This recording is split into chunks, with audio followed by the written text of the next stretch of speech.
That I am. There we go. We're here. We're live with the new crew. Yo! Well, almost a new crew. I don't know any of you. Back at it We've been again. friends Pack, for so long. pack. Hello everyone, my name is Generous Heel, otherwise known as Spyro, and I will be the Dungeon Master for this new group for the first campaign of Season 2 of Ruinous Paths, Age of the Dragonstorm. I am joined in together here by a bunch of new people. Say hi, new people. No, Hello. I refuse.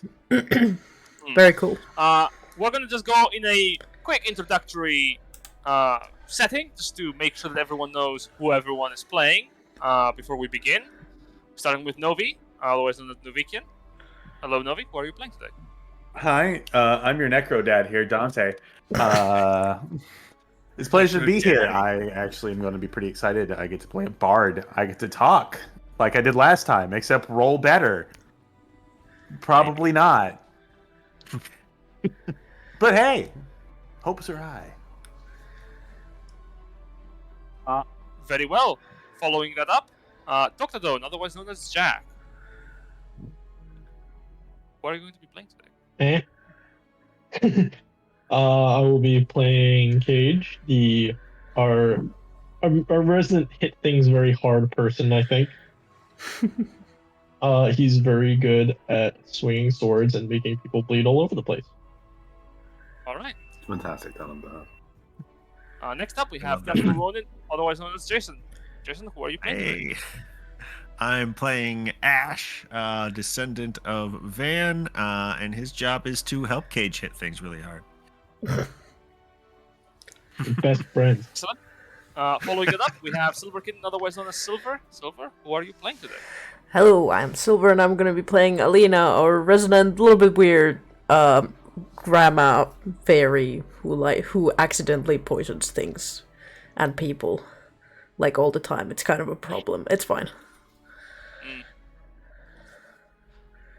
Following that up, we have Yogelmonkey, otherwise known as Foylan. Foylan, who are you playing today?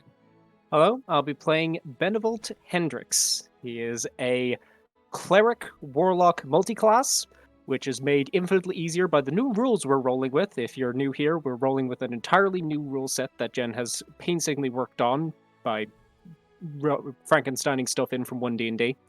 But he is a very good Aasimar boy who is oh so very pretty. Just so pretty. And last but not least, new to this group, we have Griseldad, otherwise known as Jay. Jay, who are you playing today? Hi, folks. I will be playing a girl by the name of Superbia Cress, who will be effectively clinging to Benevolt's coattails the entire time, who is our shy little divine soul sorcerer, and will be attempting to keep the rest of these Aegis alive throughout the campaign. Very good. Now, as you have already said so yourselves, this is the first no, you haven't said so. I have said so. This is the first session of the new campaign. So, yes, in fact, we are using a bunch of homebrew to change how D&D 5th edition works. I will be making something for people in chat to be able to keep up with the shenanigans come the next session regarding a lot of the homebrew bullshit. However, until that time comes, we can just enjoy a sweet and simple introduction into the world at large. This campaign takes place in the world of Verx, a world in conflicts and turmoil.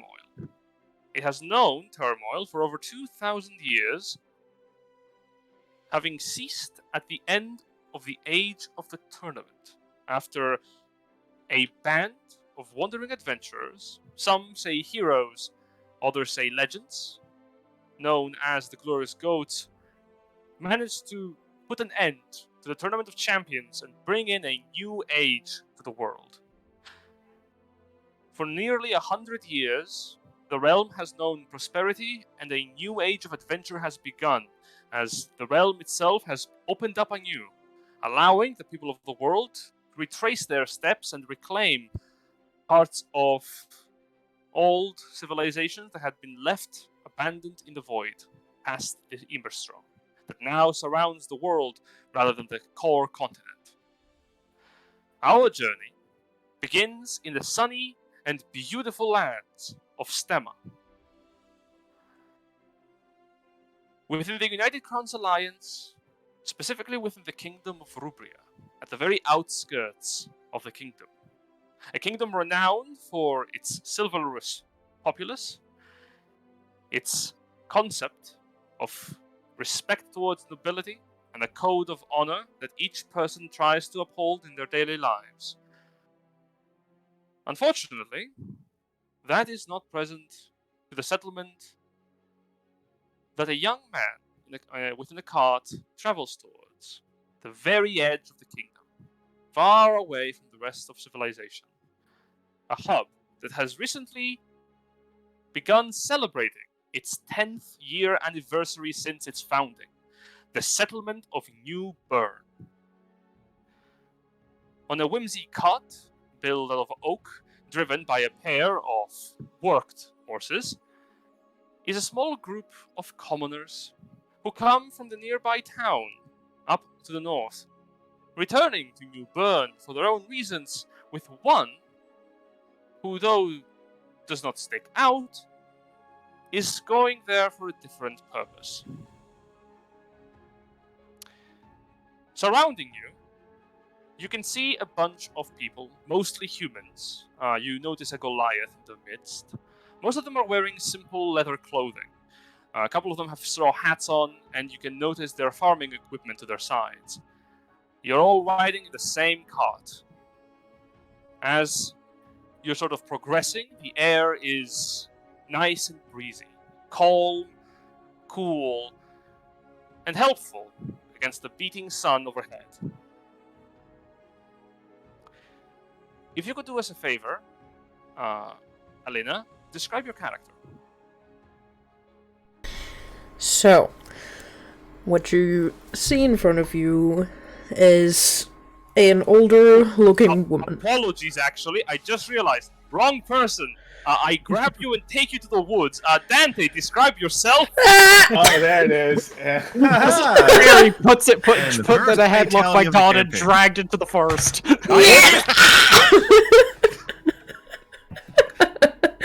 Hi. We're going back to Well, Scary AT&T. shit.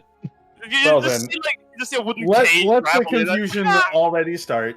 Dante wears a green padded jacket. His right arm is bandaged up, but he has very salt, pepper hair, kind of a graying beard. He's roughly 37. He's getting kind of like, he's starting to get that old man look pretty fast. Seemingly looks out in the distance. Really, his face gives a no care in the world at the moment. And what is always kind of right by his side is this ivory white guitar.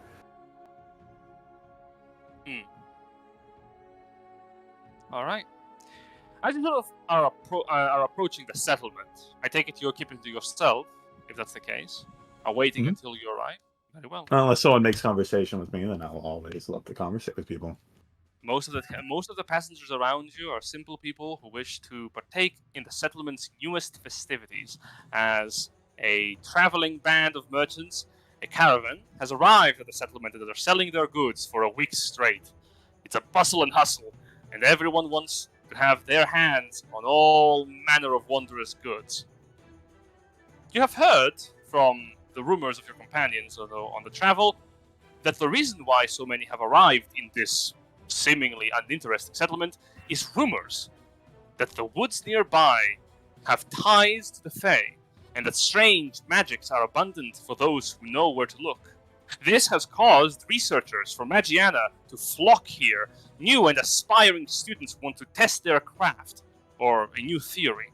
And of course, those few who wish to try their luck in some Fae artifact or magical boon that they may use for their own personal reasons. As you enter towards the settlement, it sort of is indeed a buzz with the sounds of commerce. Tents, multicolored, are placed abound before the seemingly sparse houses. Without the festivities, it's likely that this place would be a pretty simple, bigger-than-life hamlet. But now, it's almost akin to being in the center of a town. It's sort of lively in a way that you don't get the chance to see very often back in your homeland. Amidst the people that you pass by, a pair of individuals are looking for one another.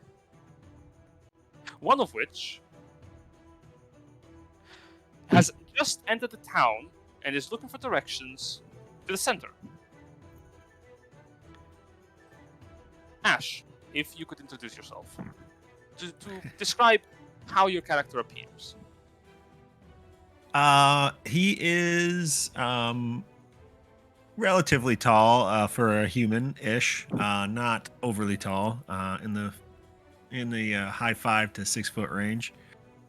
He's got green hair and purple eyes, which hint towards a more diverse ancestral background than just straight human. He is muscular, but not in a bulky way, in more of a streamlined, lean way. And he's quite youthful. He's in his early to mid 20s, and just has a generally has a smile on his face.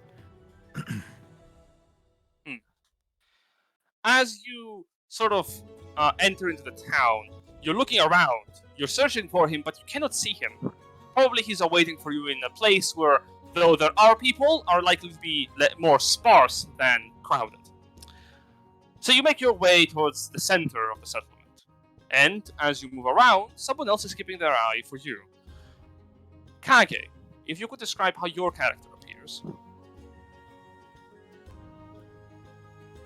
In his current appearance, he's wearing more set of traveling clothes, far different from his usual performing clothes when he's off doing gladiator things.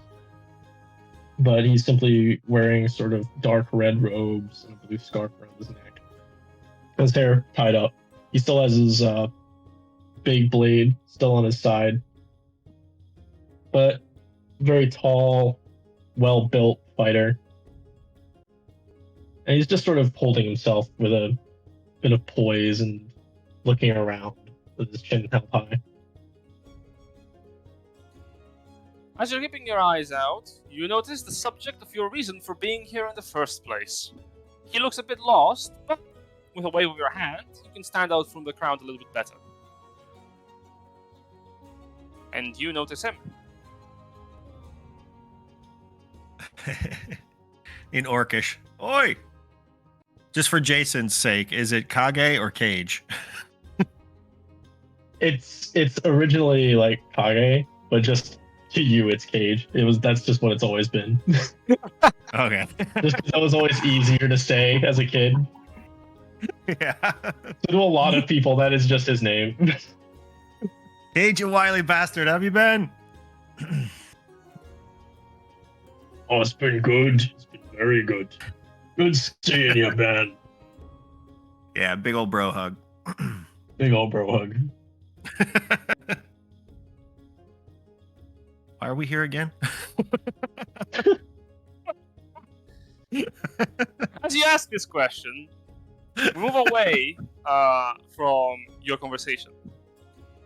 At the edge of town, a little hunched figure sort of looks over and trims a beard of moss.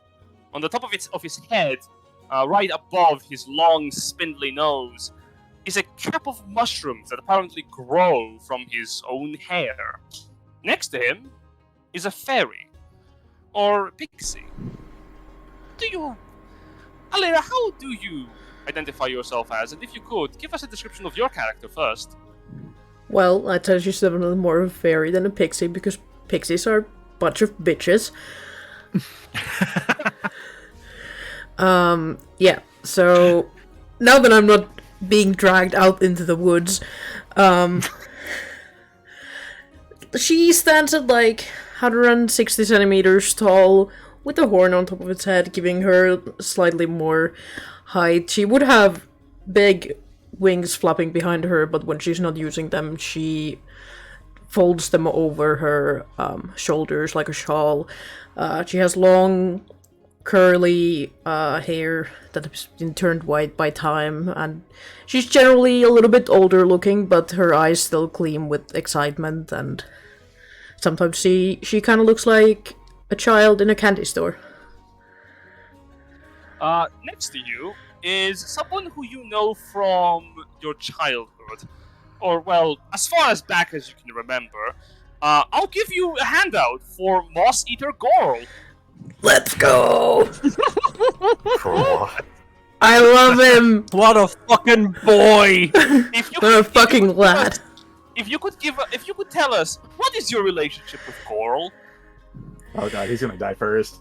You know, I have a feeling that, like, I found him once, like, on the side of a ditch, and was like, you're my friend now, and just dragged him to my house. And since then, you've been spending quite a bit of time in the Feywild together. His sort of cunning in the prank-ish focused sort of way, and he really, really, really enjoys eating moss. I would never have guessed. Me neither. Delicious. I thought he and liked eating nutritious. Gorl. Dang. As he sort of peers out the foliage, he looks up to you with genuine concern in his eyes. Both you and Gorl have not been far away from the Fae, and during this time of festivities, he looks up to you and says, "Are you sure this is a good idea?" Yes, of course, we can make so many new friends. All right. I did bring some dust in case, you want to still mingle in and not showcase, oh, we are immediately fake creatures. Cut off their wings, cut off their moss. No, the moss is mine, you can't have it. And he grabs his beard and holds it back. No, you need to talk to more people. It's not that hard. Okay. Alright. He takes out a pouch from his side, and he sprinkles the dust in front of his face. Before your eyes, his appearance changes slightly to resemble that of a wizened dwarf, instead of his usual presence, the moss being replaced with hair, and his spindly nose remaining exactly the same. The mushrooms on his head take on the appearance of a leathery hat with bumps. Alright, let's go then. Oh, I should probably do something about this, and I point to my horn, and then I just kind of wrap my hair around it, so it kind of looks like I have a really weird updo. Yeah, this will do. And It's a both boof. Character has a fucking pompadour! Oh wow, yeah. and the two of you stride into the town. Let's change the atmosphere real quick. In the church that is present within the settlement, a priest of Lathander sprays down the last bits of powdered silver on the floor, next to a line of chalk. In the middle of the circle, there is an idol that resembles the platinum dragon Bahamut, as well as a selection of incense batches and sacrifices in preparation for the ritual. He kneels down and tells it to his disciples that everything is fine. As they exit the building, in accordance to the previous deal that had been arranged, a brilliant beam of light is channeled through the windows of the church and strikes at the circle from which a gateway opens. Striding through it is a small procession. Figures clasped in shining vestments of armor stride forward first, followed by individuals wearing long white robes.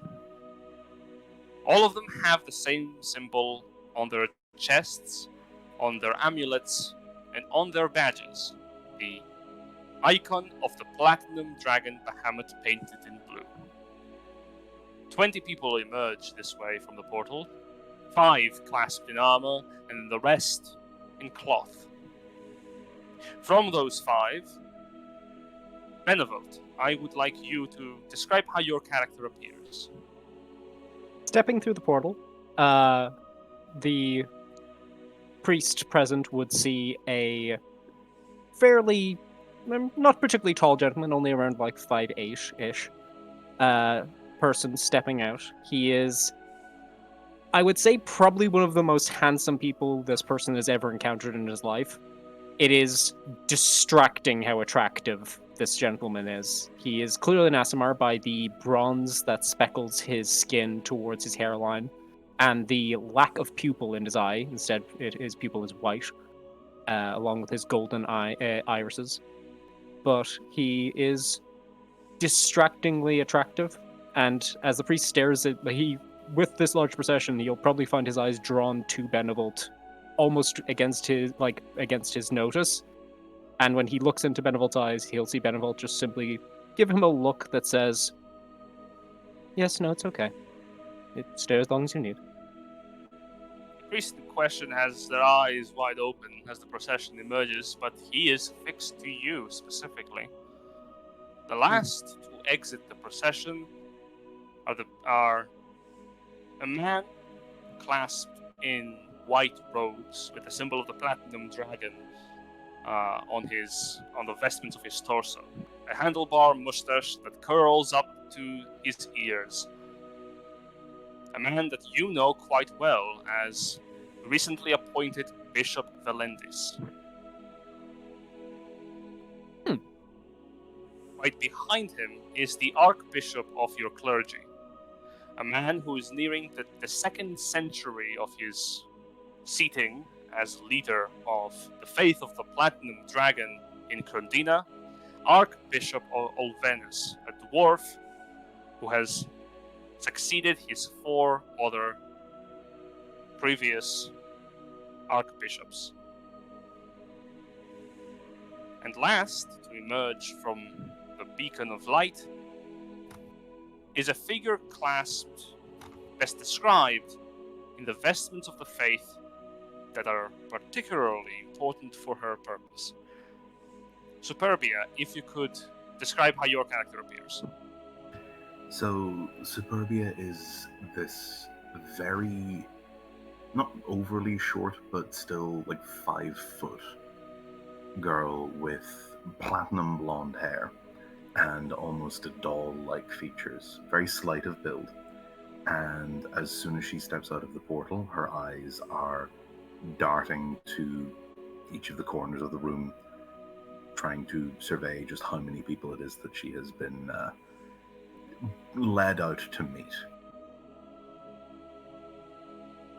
At the moment, well, none yet. We move backwards a little bit in time, about 2 hours before your entrance to this chapel, where Bishop Valendis and Archbishop Olvenus are both holding a ceremony. While both of you are present, with you specifically in between and in front of both bishops. To your right, flanked by you, is Benevolt, and to your left is one of the knights who has been accompanying you, a Silverr Dragonborn.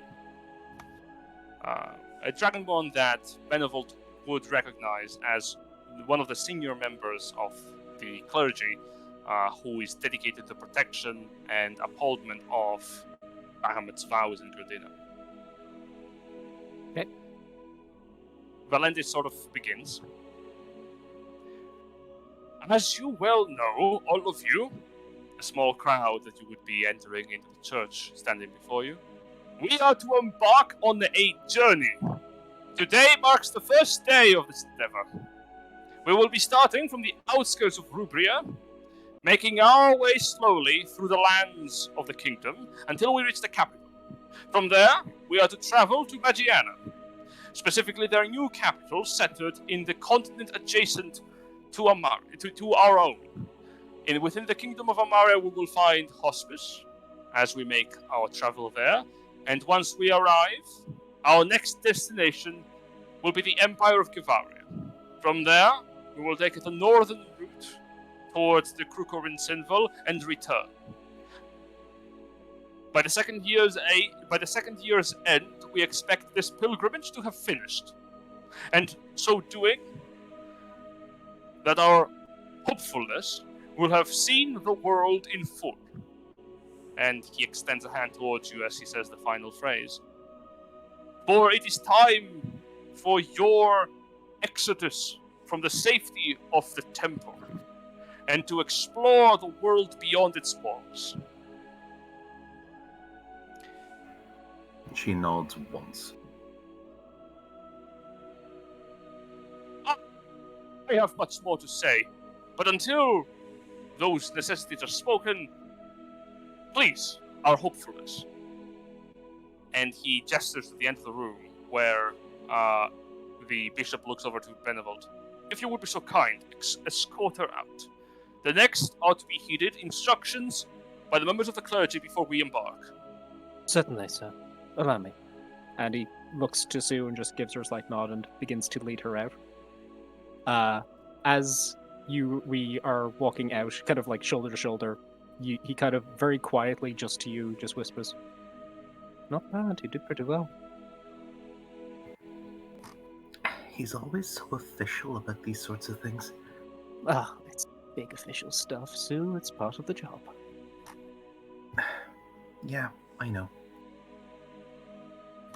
As we get outside, kind of like turns her, goes like, "Now, speaking of official stuff, let's get this out of the way." He will reach into his pocket and pull out a platinum ring that has a dragon engraved onto it, a dragon's head. Like, one for me, one for you, and hands you one. She takes it and sort of stares at it and looks up at him. We both wear one, and that means I can keep you a bit safer. Oh. Okay. And also, Benevolt will take off a talisman. With the couple of weeks that you've known him, you've always seen him wearing this talisman that is like, it has a circular stone engraving of the platinum dragon, of the dragon's head, the known symbol, with like gems along its rim that's just like tied off on a string, and he will pass that to you as well. And it's like, neck or wrist, whichever you prefer. The string's long enough. Oh, I couldn't possibly. He will reach out and like take your hand and put it into it. And like, this is also magic to keep you safe, Sue. Okay. All right. Well, around the wrist then. Whichever you prefer. You can put it on yourself. And she does. Now, I thought this was just something nice that you wore, but oh well, gifts. Well, I'll be working on those. These are trinkets. Don't worry. When I give you a gift, it's going to be something special. No, I didn't mean. He chuckles. He like that chuckles in character. He chuckles slightly. Listen, Sue. We're going to be traveling with each other for a while, and I want you to think of me as more than just your entourage. I'd like to think that we could be friends. How about I cut you a deal? You keep that stuff on you, and you let me handle the all of the bits about this that are going to make you uncomfortable, and I let you take this at your own pace. And a lot of them are going to have a lot of expectations for you, certain demands and the like, but I can tell you're not 100% comfortable with this. Kind of like gives you a bit of a knowing look with a little smirk on his face, kind of like, well, am I right? You don't have to make it such a big deal, but yes.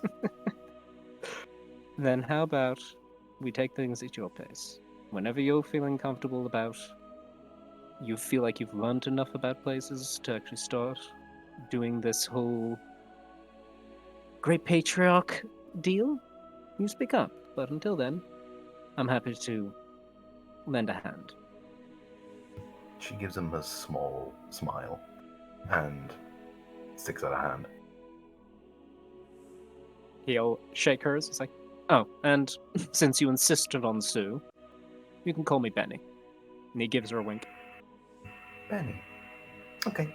I think I can do that. Just listen, if things go badly, just make sure that you're close enough that I can at least get you back up. Likewise.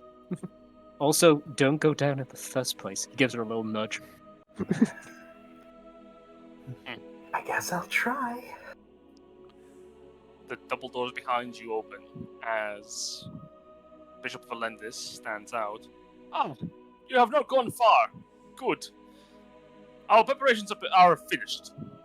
We are awaiting our hopefulness' return, so that we may begin this adventure. Very good, sir. Lead on. Telepathically, Mm-hmm. Benevolt gets awaiting our hopefulness' return from 5 steps outside of the church. I don't think I can respond telepathically, No, can you I? cannot. As Ventus turns his head, you just see Benevolt look to you and just roll his eyes slightly, and then incline his head to follow after. She skips up to keep pace with him. We return to the present, where as you enter the church, Valendis and specifically old Venus are both handling with the priest the minor details until something goes awry. Valendis calls for the followers of the clergy to follow instructions of surrounding the settlement and ensuring that nothing goes wrong. And for the knights who are present, that is a cause for concern, as quickly he also calls to you. Benevolt will advance towards Valendis. Bishop of Venice has a declaration. And Valendis steps back as the dwarf steps forward. It would appear that the people of New Bern are celebrating this settlement's 10th anniversary, and thus we have a bit of a line to cross forward before our hopefulness can have a time to properly introduce herself to the masses and get to interact with them on the stage. Which means that we're going to have to patiently sit in this fine building for a few hours until we can arrange properly for the festivities to have a pause and allow us to interact with the common folk here. If I may, Archbishop, you're saying that the festivities themselves are not something we can partake of? Bishop Valendis goes to respond. Do not be preposterous. To interact with the commoners aloofly so would be, and Archbishop Olvanus goes, oh, that's not a bad idea. Not a bad idea at all, actually. Perhaps this might be a better way to go about this. What do you say, Bishop?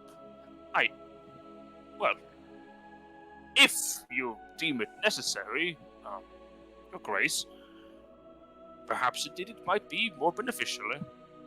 In this manner, I would like to ask our hopefulness' stance on the matter.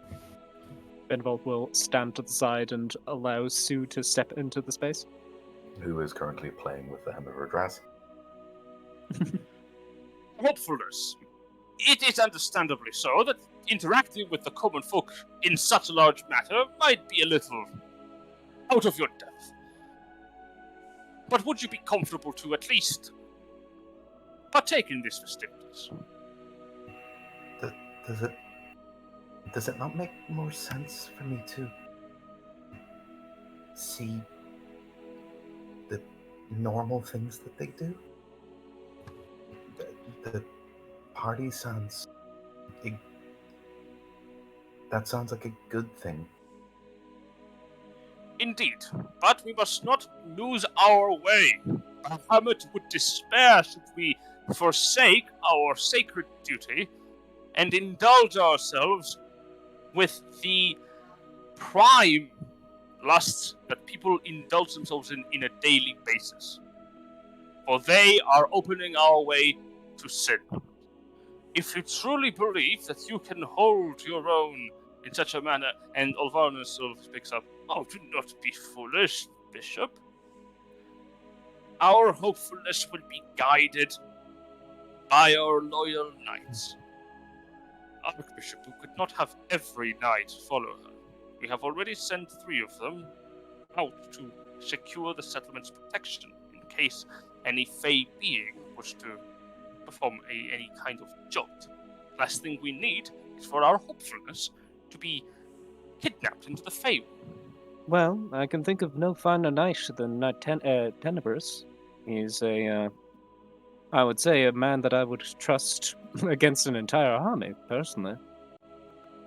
Dragonborn, who for the most part has been sitting silent in the background, nods. Agreed. However, I will not take this charge alone.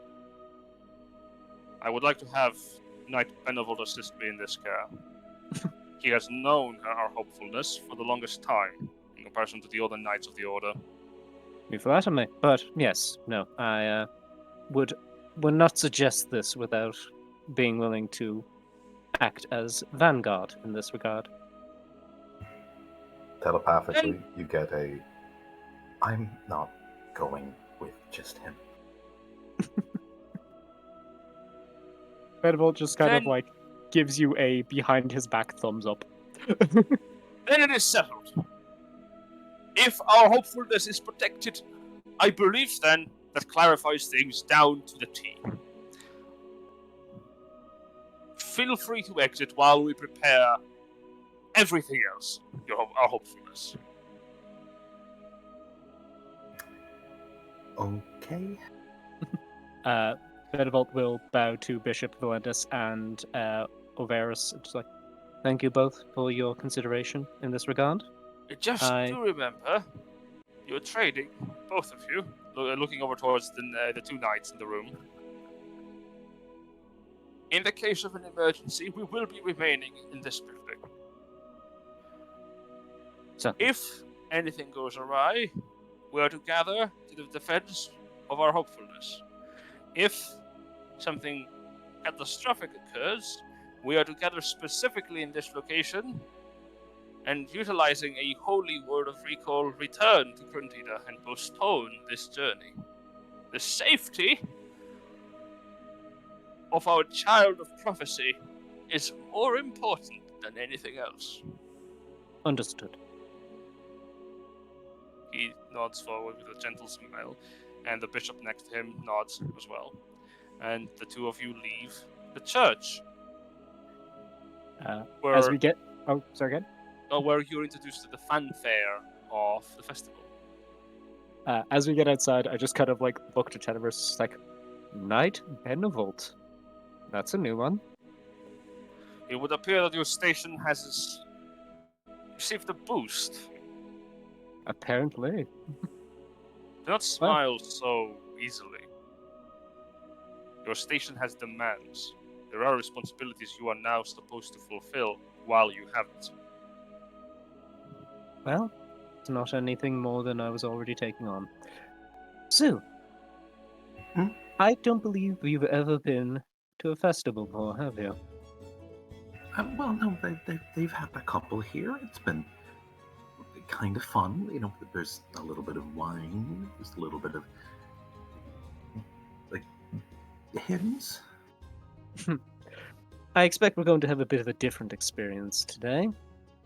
Let's have some fun. I'll do my best. And then telepathically, that's not going to happen. You know that. Benevolt kind of looks to you and just gives you a very wry smile and just wiggles his eyebrows a little bit and inclines his head to follow him. And you venture out into the beautiful fanfare of the festivities. At this point, I am going to transport you to the map of the settlement.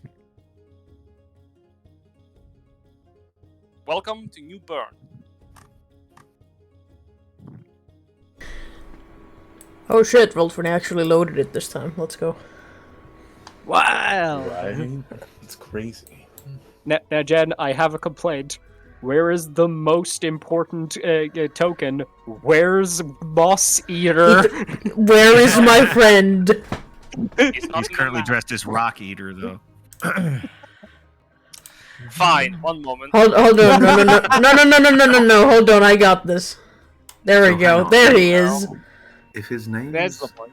if his name's Moss Eater, and he has like a beard made of moss, Don't think about it too hard, okay? there's some. He's one of those nerd people that eat their own hair. That's like a Yeah, self-soothing. Is Yeah, there some sort of like auto cannibalism thing going on here? like I said, don't think about it too hard. Yeah. We're There just we going go. to catch him That's chowing a down. good- Oh, Ah! I mean, if your hair was spaghetti, wouldn't you eat it? No. Well, is it? You don't need your own spaghetti hair? No, because it's me. Yeah, exactly. It'll grow back. You'll be fine. Just don't take it off. I low-key I don't love know. the I thought my idea. fingernails okay, basically okay. the same thing. Okay, but would you eat someone else's? Would you eat someone else's spaghetti hair though? yeah, no, that's fine. Oh, Don't okay, kink shame. okay. Don't kink I shame. will also say, I low-key love the idea that Gorl somehow managed to cast disguise on himself and make himself like 10 times larger. It's like, oh, I fucked up! I fucked the spell up! I fucked it up so bad! As you exit into the festivities, there are many merchant stalls that sort of surround you, selling all manner of things, particularly exotic foods and tasty goods. All manner of candies and sweets cause the area to smell in a beautifully flavored hue. It is like a carnival fair in here. As all of you are sort of moving around, at some point, those of you to the outskirts will hear that the organizer of the caravan is going to give out a word at the central plaza regarding today's events. Well, there are events for those who are willing to see or participate in. And of course, prizes for those who win.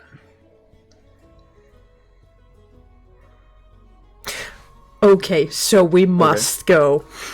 And I drag her to the center. Oh, that's a bad idea. We're gonna be right in the middle of every person in the settlement. We go! You grab him by the beard and you drag him forward. Not the moss! Not the moss! My precious moss! You can move your tokens to display where you want to go within the yeah. settlement. I mean, I'll take it Dante Kage and also Ash- heard about heading to the center to hear what in the world is all going on here. Oh yeah, you would basically see the little children are running around, sort of like speaking aloud for those who are too busy sort of browsing their goods. Like, hey, the events are starting in the center of town. Well, So- Dante will hoist up his ivory guitar, making sure the strings are facing towards him on his back.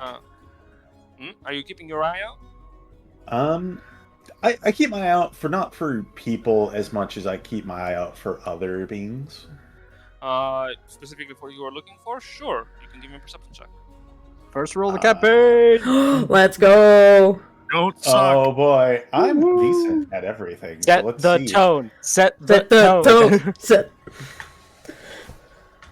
This is where it all goes down. Yeah! Yeah! Hey, tone set. Blows. Tone is set. We're going low.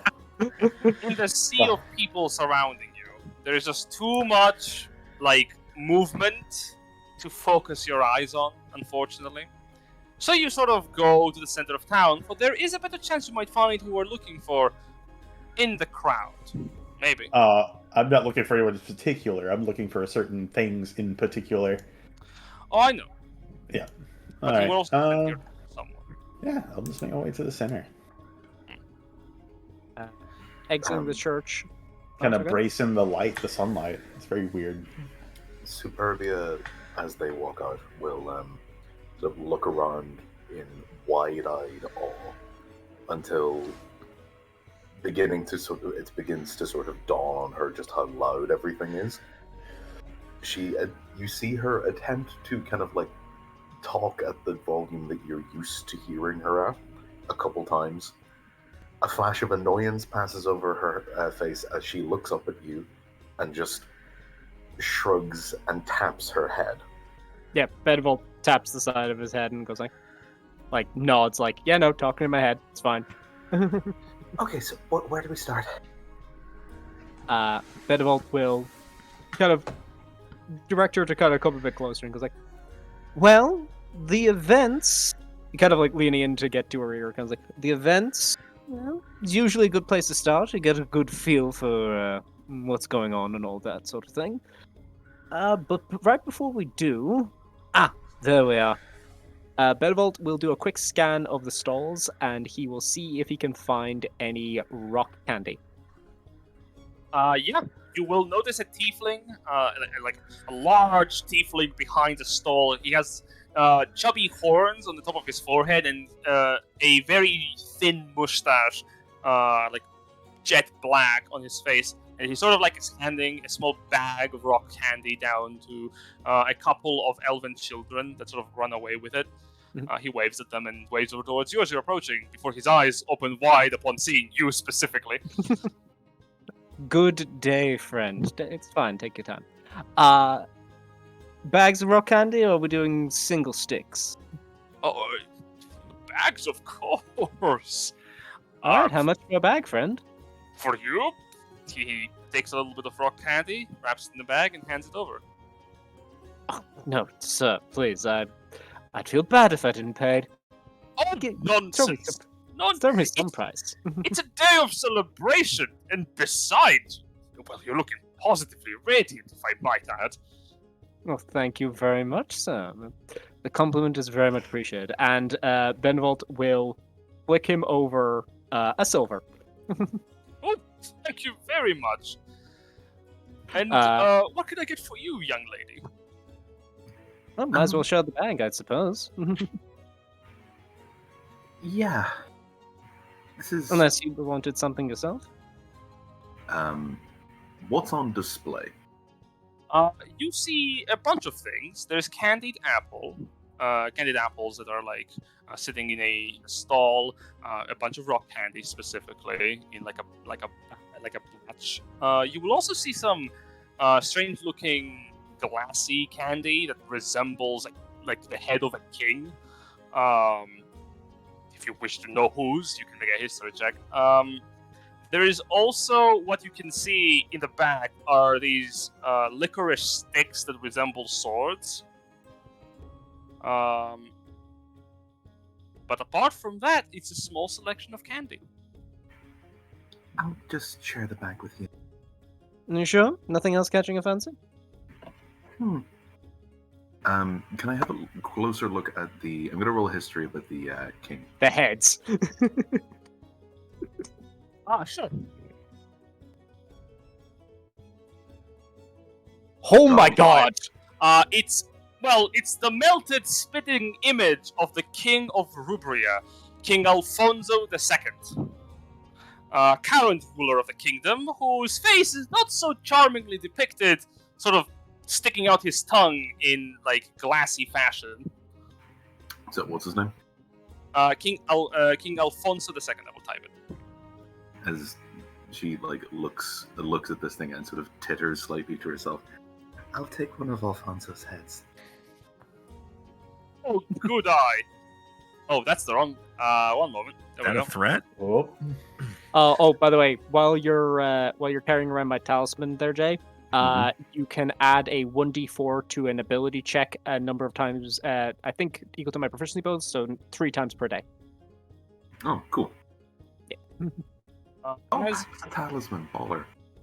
as you sort of like hold as you hand you the candy, he also says, if you're interested in, I also hear that on the other side of the town, there is another stall that sells hag's hair, if you're interested. Hag's hair? Oh, yes! Why would you sell something like that? It's not literally hair, it's candy floss. Oh. Oh, okay. Benevolt will just direct the bag over towards Knight Tenebris for him to grab a stick out. Looks at the bag and he looks over towards you and he sort of like shakes his head. Sorry. I've got a terrible sweet tooth. If I start it, I'm not going to stop. Oh, far be it for me to be the one to drive you to temptation, Knight Tenebris. Right. Oh, his eyes lower. Well, Sue, shall we make our way over to the center? I think I'd like to hear what this event is all about. Yeah, okay. Thank you very much. He sort of waves towards you with a gentle smile. You realize he didn't ask money from you as you sort of make your way to the center. She has not copped it. Yep. Yep. As you sort of are approaching the center of town, Superbia is left behind, lost in the crowd. Benevolt ditches Superbia in a radical shift in character. It's a new strategy. It's called It's character development, baby. This is called shock Development, yes. It's a good thing. I should specify, by the way, like, she's like solidly like 23 years old. Oh yeah, like Benevolt's 27. Good old. This is all. Looks like 37. Yep. Mm-hmm. As all of you are approaching the center of the square, with Kage and Ash sort of already there, organizing a stack of boxes, a gnome figure sort of slowly climbs above with difficulty before an orc bouncer grabs him by the shoulders and puts him on top of the crates. He nods to the orc, and the orc nods back. The gnome takes out what appears to be a clarion horn, small in size to be useful. He taps it to the side and it glows with purple magic before it starts floating in front of his face. As he speaks, the clarion horn causes the volume of his voice to echo throughout the square as he says, "Testing, testing," very loudly. Okay, we're audible.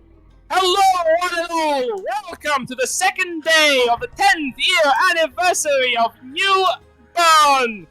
Today's celebrations are as follows. Free candy cheer for all of you with a sweet 20% discount from all merchants of our caravan for those who wish to test their sweetness.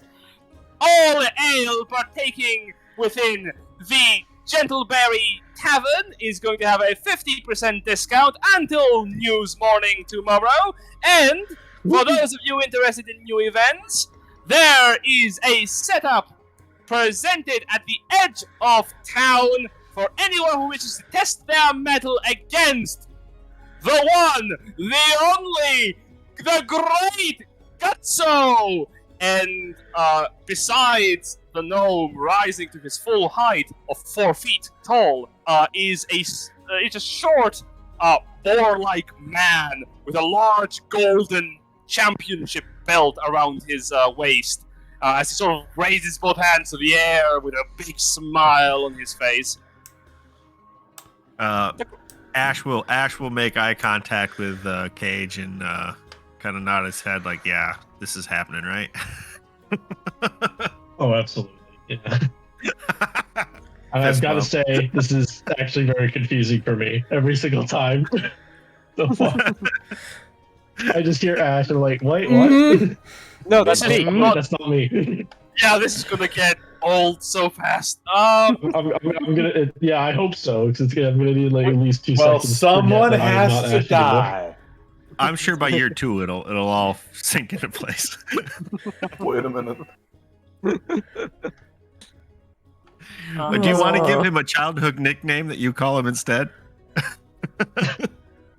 Albert. No, I think it's simple enough. I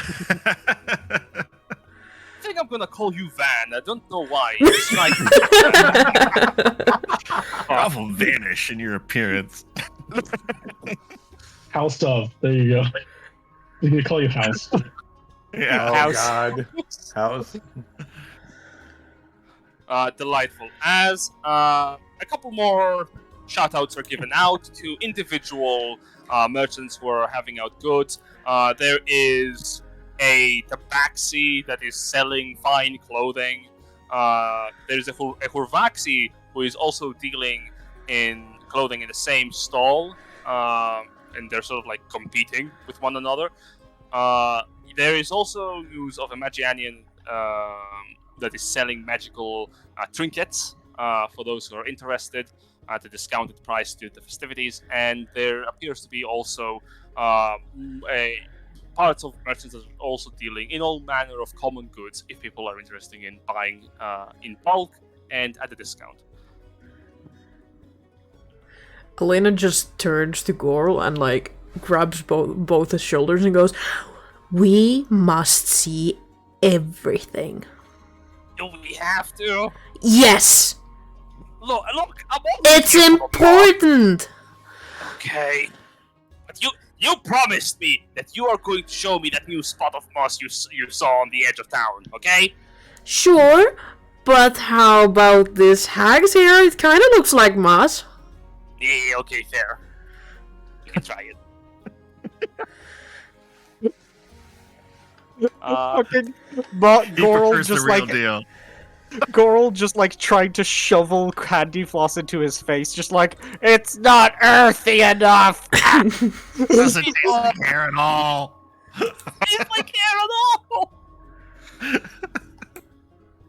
And yeah, festivities abound. For those of you interested in going to the tavern and getting drunk, the building is literally right here, the Gentle Berry. And you just see a puff of dust behind ashes.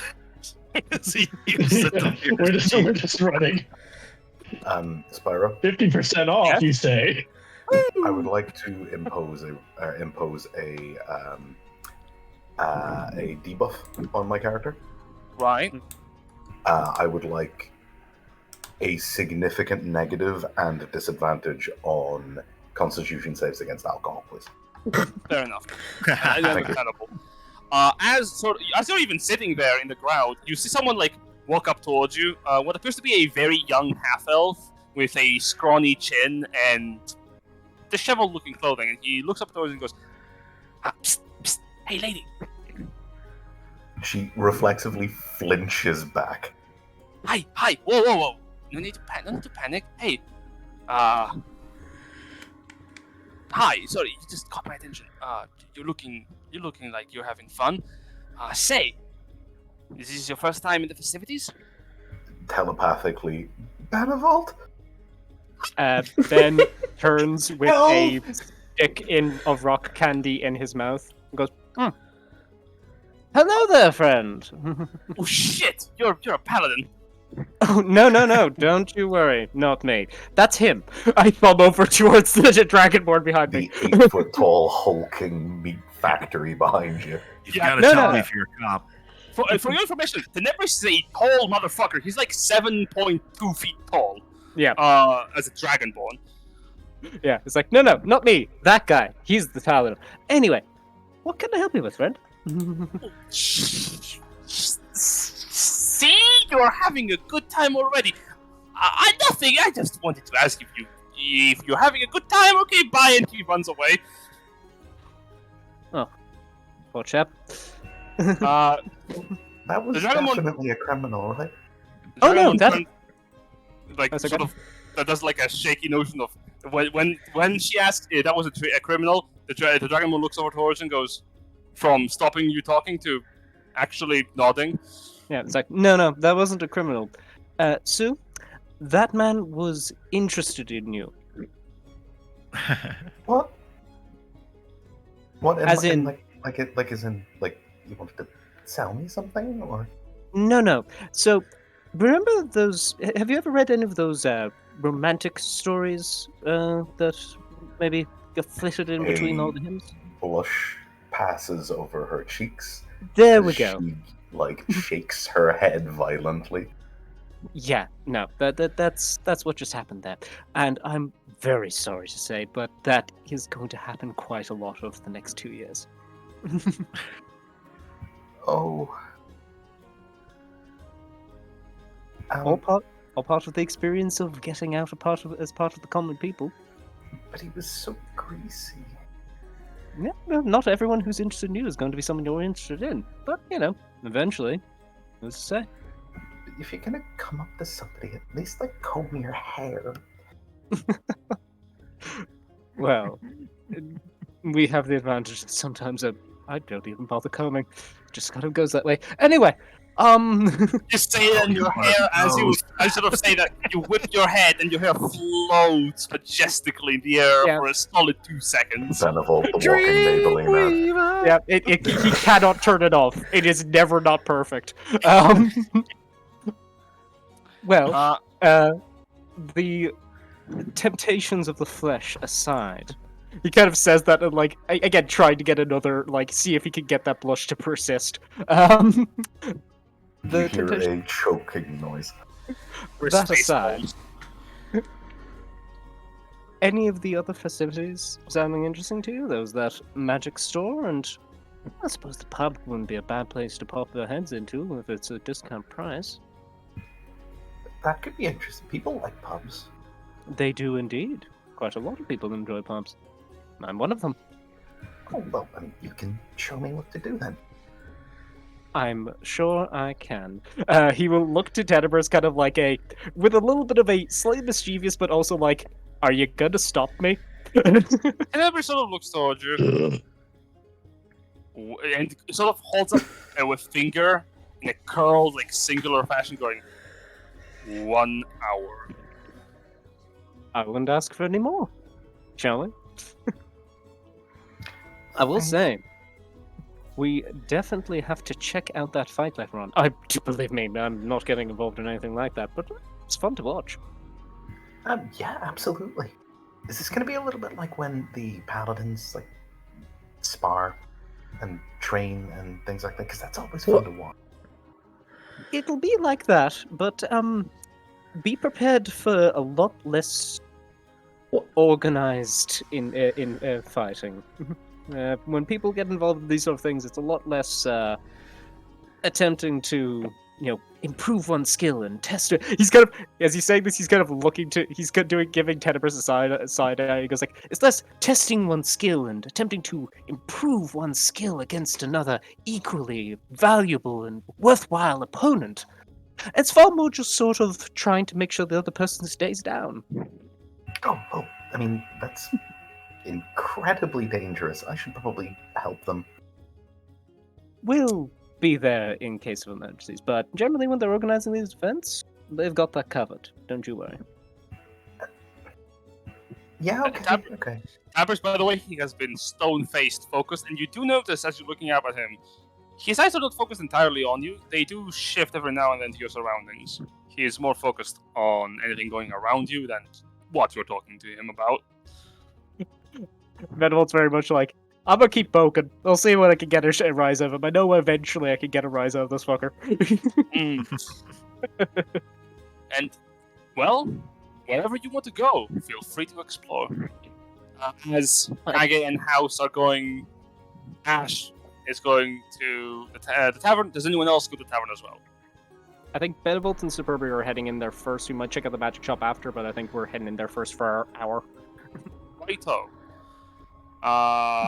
Alina and Dante, what are both of you doing? Both of us? Or just each, like, one separate? That is What true. are the two of you doing? Well, I think Dante is going to just try to kind of check out the magic side. Magianians are smart. They know things. It's what they know. Sure, yeah, absolutely. And That's Alina? what they want you to. When she hears that alcohol is cheaper, she once again turns to girl. I have a fabulous new experience for you. Oh no. Is this the same thing as when you told me that if I hang upside down from a tree trunk that I am going to be able to think better? Maybe? And she just grabs his hand and just drags him to the tavern.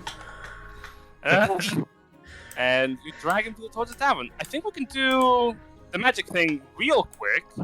And then we can sort of jaunter around towards the tavern. I think that's fair. Yeah, I'll probably hit the tavern as soon as I deal with the magic stuff. Wonderful. So, as you're approaching the tavern, The tavern, the magic store. shop. As I approach the tavern, I turn to the magic store and I'm like, As I you're approach Yeah. As I approach the magic store, I find myself naturally just walking into the tavern. I can't help it. It's just how D&D games start. Help me, God! You hear, as you're entering the store, you see, first of all, a very small it's a very small building that is adjacent to another store right like in the same building, and the space that is allocated to the store is manned by someone definitely from Agiana. There is all manner of pink to purple decoration within the store, and you see a couple of weird looking magical trinkets and baubles that you can't exactly recognize, some of which you do, like a couple of potions that swirl with reddish liquid that are universally known as potions of mending your bad wounds. And you hear in the background a voice going out as you're entering, since you create a little jingle sound from the doorway. Oh no, this is Magiana's store. No, the moment you enter, you hear in the common tongue something say, "Welcome," as you look up to see a stone gargoyle settled on top of the doorway. oh, that's cute, actually. This place is rad. And charming. You hear a voice from behind the stall as someone is like lurched over at the floor. As you hear I just hear them go, "Oh, a moment! I'll be right with you." Take your time. And you hear some ruffling as the figure sort of stands up. What can I? No fucking way! Oh my god. Are you Damn, you, but fucking older. kidding me? Under God. Well, so- guys, time to wrap it up. I've won the campaign. I've won the game. You have all lost. He sort of looks to you, and for a moment he looks a bit confused as he goes, "Apologies. What can I do for you, sir?" Oh, He took my wand. Oh, I'm that's really very tempted. funny. I'm really tempted to get it. He never gave me my books back. Right. All the ghosts on us are just really pissed. Let's Verx have all our stuff. Hey, for the viewers and our new player, basically, this dude was very, very important in our last campaign. And he worked with us very closely. And 100 years later, he looks exactly the goddamn same. Yep. Somehow Shenanigans. he looks better. He's probably still going through a backlog of messages too. Oh, yeah. Right. I didn't give you a description of the guy. How foolish of me. Before you stands a human man with brownish hair tied to a ponytail behind his head and a finely combed mustache. On one hand, he is holding a cup of hot cocoa that sort of like steams on the table, and he's wearing a sort of long drab on one end of cloth, and on one shoulder what appears to be a crystalline gem pauldron. Dante will look over to him saying, "Might I say, you have a very lovely mustache." Oh, thank you.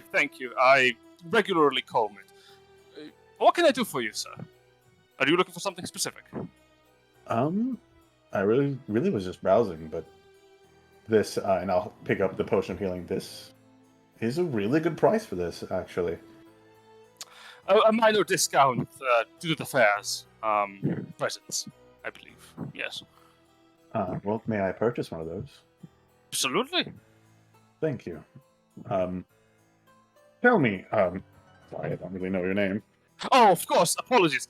My name is Varric. Varric Baron. Nice to meet you, Verx. My name is Dante. Tell me, you haven't seen, like, any weird, shadowy style type things around? Make a persuasion check. Yeah, well, the thing was covering it. I almost rolled performance. Oh, yeah, make a persuasion check against this individual you don't know. You roll performance, you do a backflip. Now That's you what- talking? Now we talk? 14. He sort of, like, scratches his chin. Oh, I don't know if I should. Simply shade individuals. I mean, what do you want to use this information for? Well, I was just looking to know wherever it came from. I've heard in the forest out there that there is something Fae related. Oh, yes, there has been a recent craze. People believe that there is some kind of portal to the Fae within the forest, and they have been going in, coming out, saddened. Thankfully, a lot of people do buy stuff from this store in preparation to their journey to the Fae, so I'm not one to complain. Rather, regarding what you are seeking, though, there has been something strange occurring. Every second day of each week for the past 3 weeks, I've been seeing the same individual sort of be coming and going with a selection of crates that have been sort of giving me a strange sense of unease, if I may be honest. Could you possibly give me a description of this individual? Well, I haven't been really looking. I've only been inspecting specifically for other merchants who might be coming in to perhaps trade wares with, but the person that has been manning those trades, you can recognize him easily. He has a white streak of hair on one side of his head. Okay, good to know. I'll look out for that. Must be getting old. I know the feeling. Well, don't we all? Well, If there's anything else I can help you with? So you've been here a while, right? Oh, no. I arrived last month. Oh, well, I mean, you've been here longer than I have. Any strange occurrences? Anything like that going around? Not really. I came here in search for rumors of the Fae, and I have been relatively disappointed. Maybe that's a good thing. Sometimes beings from outer planes can be more dangerous. Very true. Very true. Just, don't mix so much of the common stuff with magical stuff is sometimes good idea. Are you trying to warn me about something? I feel like you are. What? No, I am sorry. That's just how I am. I'm just always full of warnings of things of certain death. Can't help it. Right. He sort of looked confused for a moment. Well, if you are interested in checking out any of my other wares, do return. Of course. Of course. Well, I need to head off to the bar, maybe play my music once in a while. Absolutely. Get some gold. Have a good day, sir. You too, as well, Eric. I would love if Eric turns out to be like the shopkeeper from Resident Evil 4 that just happens to be everywhere. Yeah, like every time you turn up somewhere, he's always somehow there. What are you selling? Oh, what are you selling? But what are you buying? What are you selling? And you sort of leave. All right. And arrive at the tavern. Let's change to this. So, as you enter into the building, I guess let's drop you into here. Aye. And shove you each in. Place yourselves where you feel would be appropriate. I feel as though Kage and Ash definitely are up at the bar first. That just like they charged that door down. Oh yeah, like 100%. We both heard the number 50 and moved immediately all the way. Was there a door? There isn't anymore. Past tense. You sort of like arrive and enter into the building proper. As you look around, it's a very small entry point.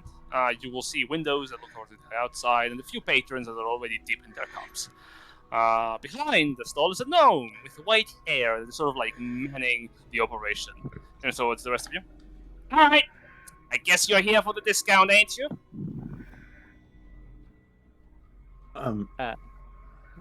Yes. You first, you were here. Sorry. He's going to gesture to Ash and Kage. Yeah, Benevolt will indicate over towards the free stools next to the bar. Alright, hold on, I'm having an issue seeing the map. Oh, dang. Oh, hang on, is your dark vision not working? Vision. Are you blind to everything? Are you just going forth on blind fighting? Blind fight your way through the bar. Yeah, maybe. He's already gone through enough moonshine to go blind. Yeah, I'm already drunk. There you He's go. straight on the paint thinner. That's how I learned to blind fight in the first place. Nothing but white spirit. He's just, Yeah. he grew up on pure grain alcohol and paint thinner. Great No, grandpa. and probably, yeah. That's all there is. By the way, you are so. I just have to ask, Alain, are you like a medium-sized creature or a small-sized creature again? I am a medium-sized creature. Okay, all right. So I am not the shortest one in this campaign anymore. Fuck you. Very Alright. good. That's Superbia this time. Yeah, I'm not that much taller than her. I'm like 5'2", but it still counts. Yeah, there we go. Wait, no. Wait, no. On the chair. Oh no! It's disappearing! You have become the small. You know what? Fuck it. Minimizes your character. Funny, I shrunk the cleric. As you're sort of sitting down, the gnome jumps up to the table and goes, "All right, tell me your orders. We've got a fine selection of ales for anyone daring enough to try them." Yes, 2 cups here. Hey Kage, how many do you think you want this first round? We're gonna start with the weak shit, work our way up, or start with the hard shit, work our way down. How about we just get everything? Yeah, we'll take 2 of everything. Well, you know the discount. Normally, it's 5 copper and a pint of ale, but for today only, normally it would be 2. But we've been having quite a bit of booming business, so a single copper for each mug. I slide a gold coin on the table and say, keep them coming. Fair enough. Yep. Benevolt will lean over the counter and go, "Friend, when you have the time, 2 elven wines, if you please." Looks over. The gnome looks over towards you, runs over on top of the stall. Oh, elven wines! Well, I have actually something to offer you. Indeed, we have dark berry wine, directly imported from the Empire of Magiana, good sir. Perfect. You know just my taste, good sir. Wondrous. That will be 3 silver. Certainly. Benevolt Not covered under the discount. will. Indeed, is it's that- only ale. Yeah. That's for both wines, yes. Oh, Great. 3 silver a glass. Sir. Then 6. Cool. No worries. Benevolt will happily hand over 6 silver. Thank you kindly. And he looks back at the mugs on the table behind him, and he goes, "All right, you lazy girls, up and at it!" And he whistles a sharp tune as all of the mugs grow wooden legs, stand up, and sort of like start heading towards the barrels on the wall. They bump themselves against the tap, and they start pouring the ale down on themselves. As they sort of jump back towards you, land on the table in front of you of the customers, and their legs retract back into the mugs. You know what? I kind of regret ordering wine. That was rather spectacular. It's almost like we're at home. Gordon looks over towards you. Okay. So this is How much do you keep one of the mugs? Oh no, this is different from normal. This is dinner and a show. For any of you who are interested, you can make an Arcana check, DC 15, to recognize what just happened. All right. Oh, sure. You know, I have Can I do that. that? 5. Wow. Can I? What? Hold up. I'm gonna open my sheet again. Okay, I rolled a 7. I'm like, okay, did I roll the same number again? You know what? I'm a reaction guidance myself. Why the fuck not? Oh, you can roll first. Never mind. I don't know You know what what? I that should was. probably just be doing that all week. The wonders of magic are a bit too great for you to comprehend, unfortunately. That was Not definitely to- some magic. Give me a moment. Quite so. Oh, I'm back to Jason. 15. God damn it. It's like you're having the new guy. Like what the fuck? Superbia and 19. Cope and I'm gonna Wow. start rolling for the roll like D&D Beyond because Roll20 hates me. I know it just oh my god, it irks me. I know. fair enough. It's great, Uh, isn't it? Teething issues. There you go. Superbia and Kage, both of you will recognize this magical effect as a powerful animated object spell. Specifically the animate object spell that appears to have been left onto these objects to be sort of a permanent enchantment on them. Which also means that the gnome in front of you is not just any random person. Either he ordered these from somewhere or he made these. Speaking of which, he takes out a bottle of elven wine and slowly pours it down into long, thin, crystal clear glasses. All right. Hey, Well, barkeep, enough- what's your name, friend? My name? Oh, no, Lord knows, forgot it long ago. No, I'm joking. Name's Ted. Hey, Ted, did you make these? These are fabulous. Pointing to the mugs. Oh, these? Oh, no, not mine. My brother's. Well, Ted, How you much to have. keep one of the mugs? No. Ted? Tell you what, you want to keep one of those bugs, you have to beat the resident big shot. How about that? If you manage to beat him, I'm willing to give you one. What if my friend beats the shit out of him instead? Is that still the deal? Whoa! I ain't saying beat as in like beat senseless, sir. I mean beat in the only contest that matters when it comes to drink. You see Superbia lean forward. Why? It's the only contest that matters when it comes to drink. And he slams his fist down on the other fist. It's all about keeping it down. What? A drinking Oh. contest, so. You got him? You got this, Cage? Ooh. I don't know. Because I will say that Ash cannot hold nearly as much liquor as Van.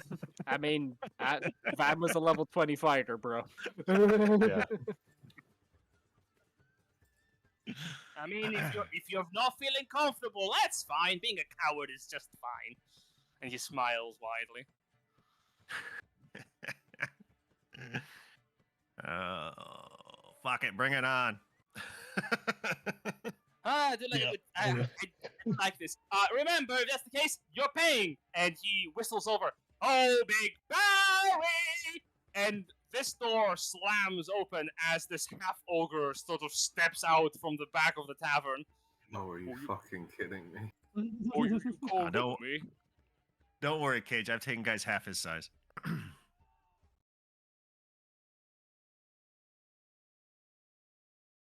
Wait, Phrasing. Numbers on that. Wait a minute. Oh, yeah? Hmm. You've got challenges! Well, I do. But I'd like you to try and outdrink them. And if you win, stay the night free! Oh, perfect. Oh, sure. He looks down at Dante in front of him. Sorry, can I just have a seat on There's the no stool, if stools that's here. fine? No, it's He's very fine. polite. I'll sit on the floor. Oh. True. You Uh, are calling me. Yeah, of course.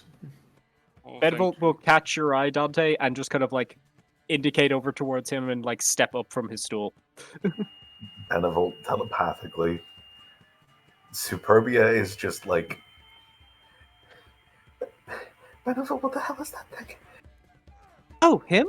Oh, he's well, I suppose he's an ogre. He's. Oh, No, that's just the type of person that exists in the world, too. He's just big. oh no! I've read about. I can smell it from here. Yes. So- No, well, that kind of comes with the territory. I just did Dante waved to want to Barry take- very happily. Did Dante want to take Benevolt's stool? Oh, no, Dante is notwithstanding. Dante will look over. No, it's fine. I rode here in a wagon. I'm kind of tired of sitting down. Fair enough, friend. All right. He looks over towards you. He looks over towards his competition, which I guess in this case is Kage. And goes, okay, well, let's keep it civil now. You need to get worked out over this. Sorry. All right. He slowly like lifts up the nice cup, boy. and as he downs it, his eyes open wide. He sort of like goes, "Oh, that's the stuff. We're gonna know that, please." I would like both of you to make Constitution saving throws, contested in this scenario, since both of you are trying to outdrink one another. Oh god, here we go. Let's go. Benevolt internally. That's a good start. That's my boy. Wow. Kage. You hold your drink as you take down the first couple of pints without trouble, and Barry already is looking like he's getting kind of tipsy as he's getting into it. Roll again. You need to beat him 3 times. It's Not hard, because he's not holding down his liquor, Oh my god. but you are! He's starting cold. oh my gosh. Couple more empty mugs, and Barry's already looking rosy-cheeked. Oh, there's a good one. Ooh, there we go. Okay. You're starting to feel the effects of the alcohol now. You are on your sixth cup and counting. As Barry takes another swig. Oh, he's only just got started. Swinging back. See? Don't call it a comeback. Slow and steady here for wins the days. race. This is the last check. Winner takes all. Oh no! Oh. Do they both fail? Come on. 75%. Here we go. Hey! Finishes strong. As Barry puts down the mug right in front of him, and you put down in front of you, he sort of like goes, "Well, finished!" And he comes back slowly before slamming head first into the table in front of him. Going, "Oh, okay, that's too much." And having sort of like chuckles to himself. Fist bump for Kage. Alright, okay, good show, sir. And a promise is a promise. I'll ask it if it wants to come with you. How about that? He grabs a mug and as it grows its legs back again, he goes, "Alright, what are your thoughts?" The mug sort of like leans closer towards you, grows a pair of very tiny wooden hands, and sort of does a thinking motion. I put my finger out gently as in a handshaky motion.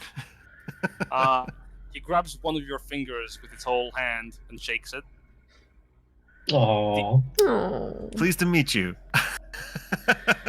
Deal done. Number 5 is all yours. And he hands you a mug, which Number you will 5. notice. We'll come up with a proper name for you later. You'll notice on the inside of the mug, there's like 5 little scratches, indicating its number. All right. See? Additionally, I told you This is beer bug number 5. it was worth to come here. Right. Gorl, at this point, he has drunk half his own mug, and he looks up at you and goes, "What?" Exactly! I slide down another gold and say, "Hey, take care of your friend for the rest of the night too, on me." Oh, thank you generously. So I Couple- think you are all not from around here, No. No. Just got in. Yeah. Yes. Right. Well, what brings such a... Well, first of all, I recognize your get-up there, sir. What brings you from your normal continent over 2 hours? Who is he talking to? Kage. Kage. Oh.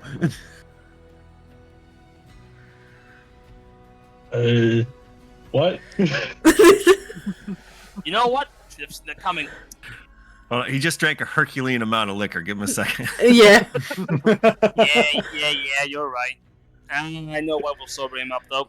Leans down the counter, takes out what appears to be a water skin, and pours down a cold glass of it towards you. Here you go, pal. Glug glug. It's going to take a little bit more than water. My Oh, man's most blood definitely. alcohol level just reads as yes. Yep. He sort of like looks over towards Superbia and Benevolt and goes, and I do spot a pair of clergy folk. He looks over towards Yeah. Benevolt specifically with like squinted eyes, as if he's staring at the sun. Yes, on a pilgrimage of sorts.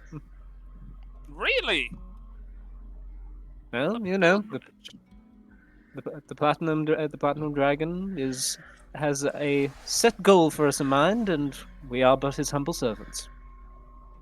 But please, just Oh. treat us like anybody else. I kind of peek my head behind Kage and Ash. What's a pilgrimage?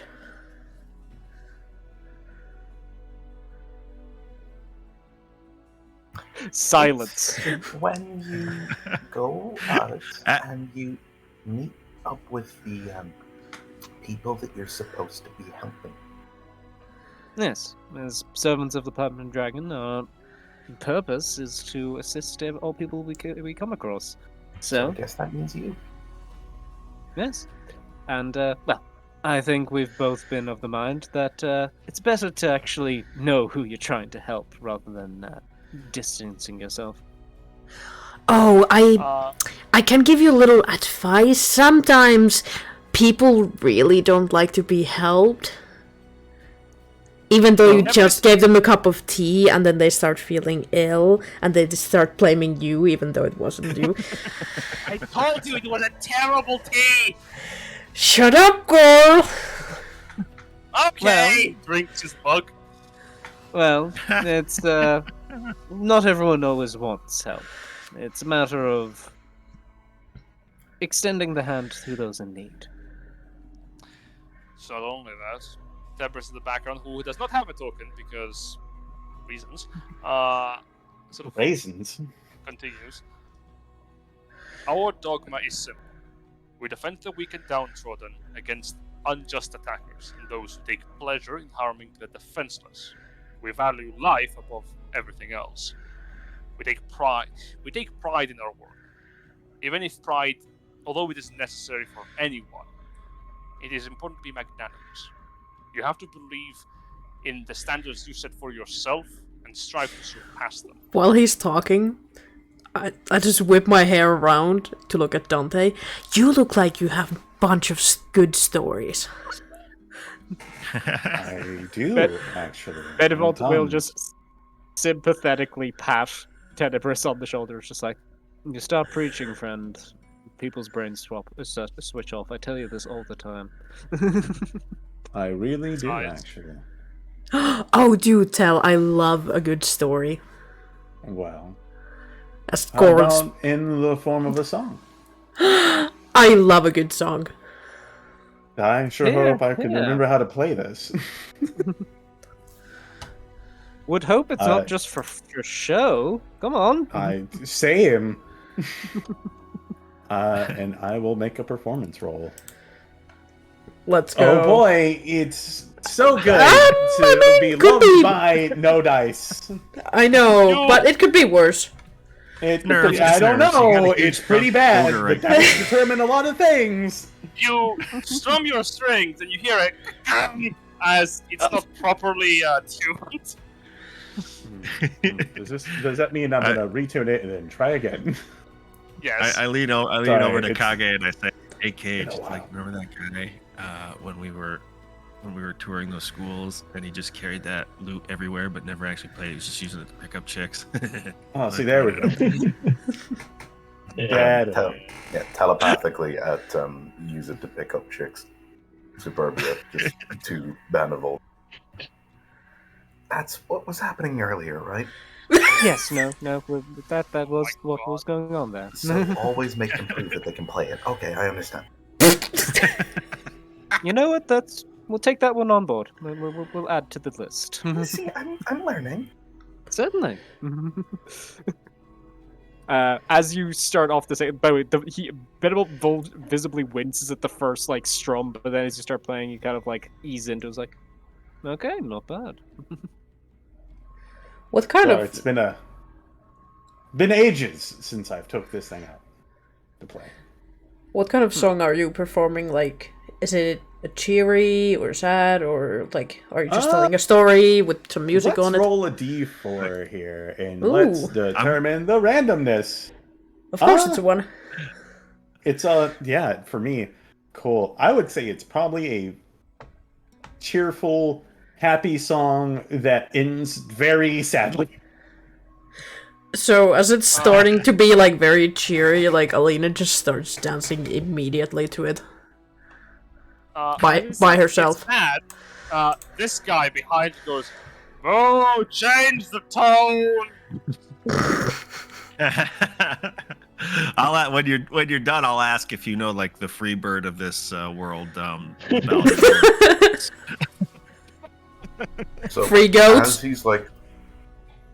As he's wrapping up the performance, Superbia is going to. What do you mean? This is a 15-minute song. I'm so sorry. Oh no! So like, as he's wrapping up the performance, Superbia is going to hop down from his stool. Sure thing. And get squashed. Okay, so small. Ash will turn around and notice her for the first time and look very appreciably, and then he'll look over at Benevolt for the first time and look even more appreciably. And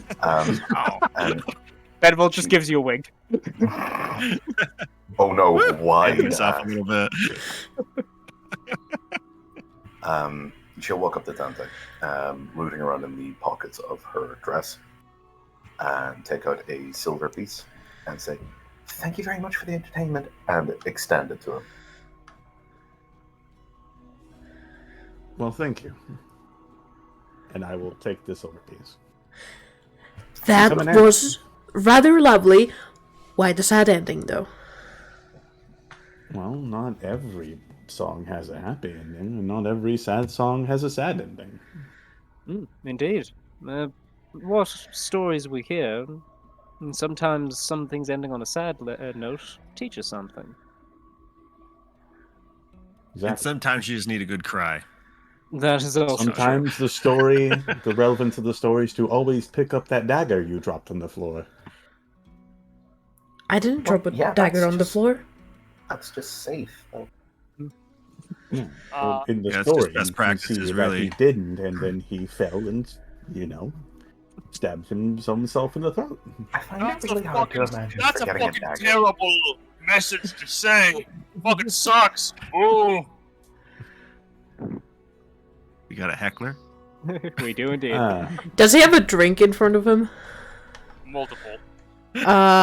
When he's not looking, I whisk my hand around, and all of his beer is now very hot. Fucking idiot. He looks back at his drink and he goes, "Oh, it's bubbling. That's good." He takes a sip. He goes, "Ah." He looks around and he goes, "You!" Gore looks up. Oh, no. Eh? He approaches him and goes, "You spiked my drink! Don't know how you did it, but you did!" Oh no, He's like- girl, how could you? Dante will look at him like, oh no, he possibly couldn't have. Look at him. You He's so short.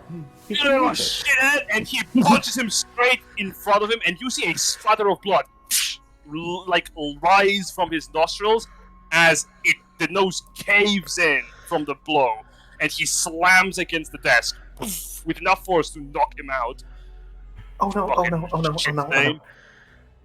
Well, I don't want Is there that. something ready at hand that's heavy and hard that I can just whip at this asshole's face? Number 5. Superbia. No, is I'm not going throwing my buddy. I might throw one of the other buddies. Number 5. Superbia immediately jumps down from her seat over, and I'm going to cast I do have a dagger. Can I throw it specifically so the handle hits him in the face? You can certainly try. Go for it. What you gassing, I bud? only have a +1 to Dex, but we'll do. I mean, you can draw with strength, right? In the world. Well, it's gonna automatically try to grab from strength, I think. But Fuck it, healing I one. got 10.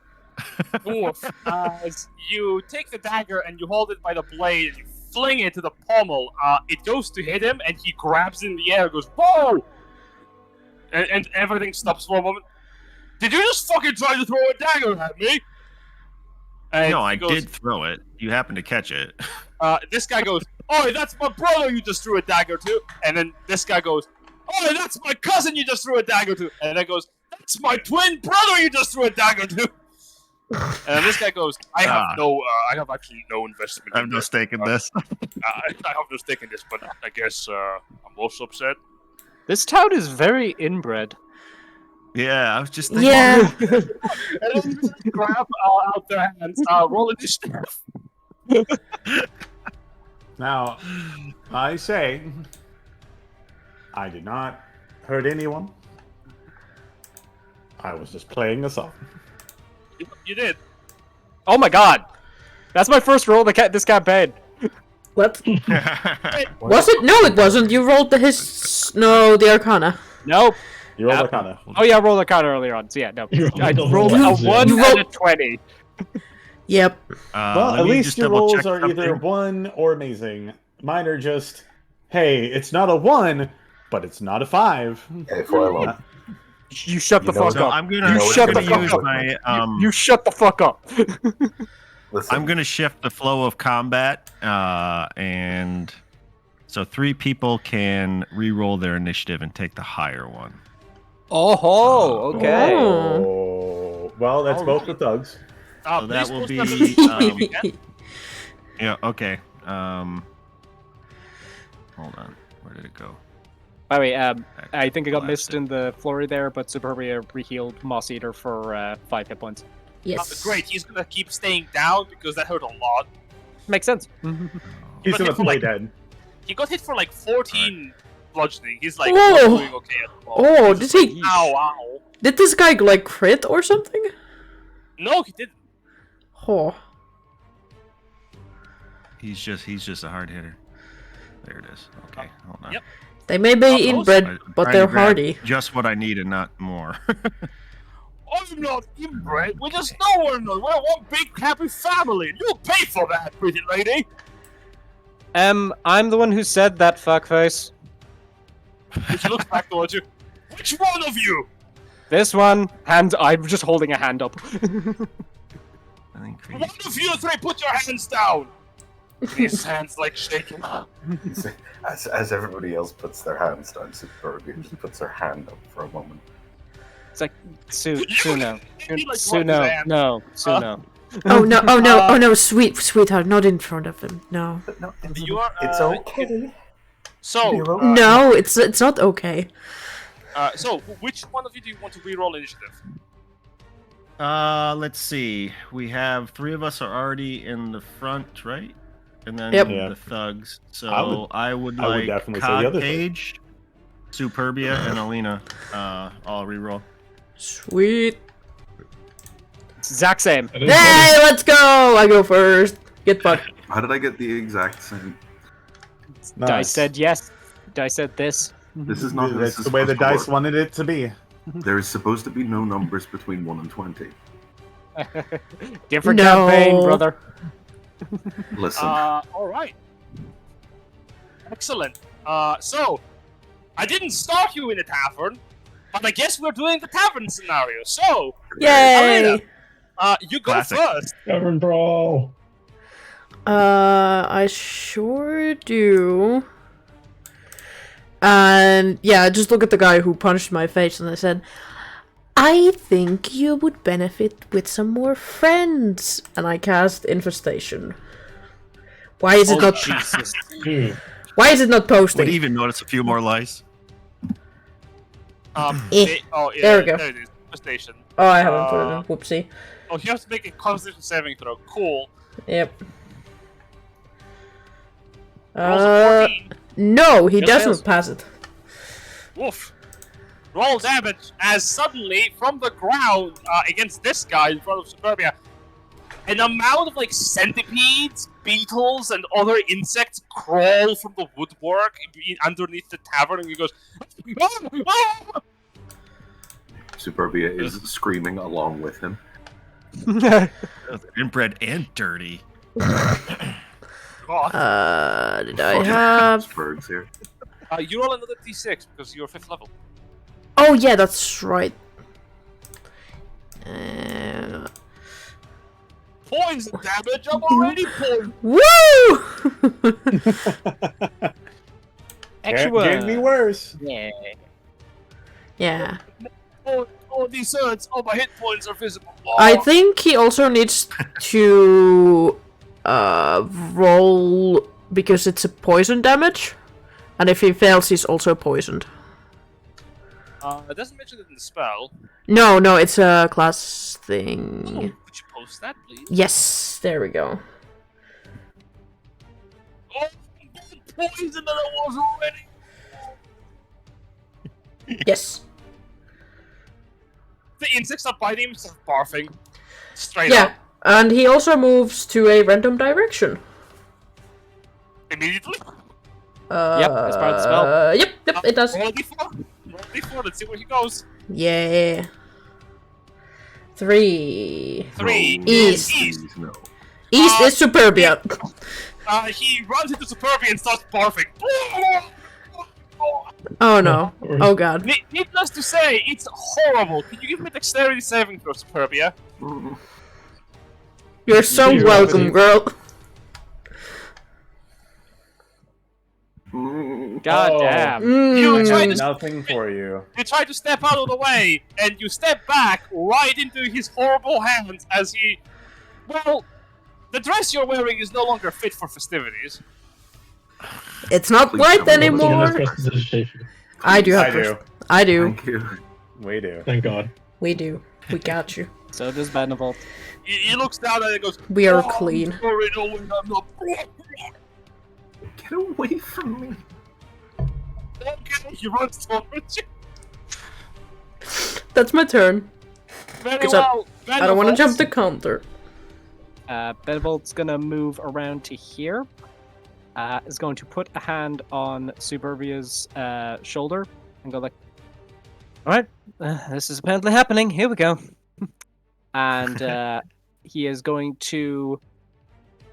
A chain will shoot out from his wrist as he puts a hand on your shoulder. It will snake its arm way down your arm. A light blue chain that will wrap around it as he casts. But use the ability Chain of Destiny as an action. So we both get. As he puts the hand on your shoulder, he goes like, "I can fix that later," and then with a kind of slight echo to his voice, goes, "Everything's going to be fine." And as he says She that, looks up we and nods. each of you we both gain 1d6 plus my wisdom modifier, which I believe is plus 3, 10 hit points. Okay. 4. I rolled like shit. Is what it is. But yeah, 4 temporary hit points. Then bonus action, do I want to do anything? No one's really hurt just yet, so that will be Benevolt this turn. Sorry. Didn't mean to do that. Okay. Sorry, it's a reaction. People. Now it's Dante. Oh, then it's me. Dante. Cool. Unleash your inferno. Yes. Very much. I'm just backing up out of this situation. As you're looking towards him, this guy would try to attack you if you didn't already have to. Awesome. I'm gonna get over here. Be like, okay. We all good, everybody? You in the back, you good? You feeling good? Why do you ask? Okay, good. The twin on the table. Don't move. Whatever you do. I don't have to listen to you. Cool. I'm gonna cast Phantasmal Force. He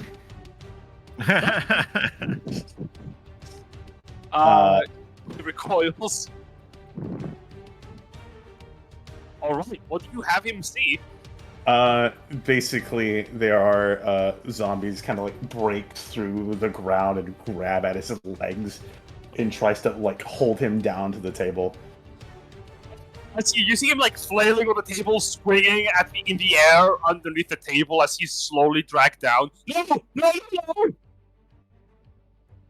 Takes 5 damage. Yep. 5 psychic damage. By the way, just to Dante's realize, is- I misread my ability. We don't get those temporary hit points just yet. We get them when I cast a spell. So, And Dante's gonna make his way in the corner and be like, "I'm not doing anything. You can't prove that. My hands I'm and my just money playing make- guitar. I'm hurt." What are you talking about?" And that's Dante. Or house. I knew this was going to be fun. Kage. I told you. We were going to have fun.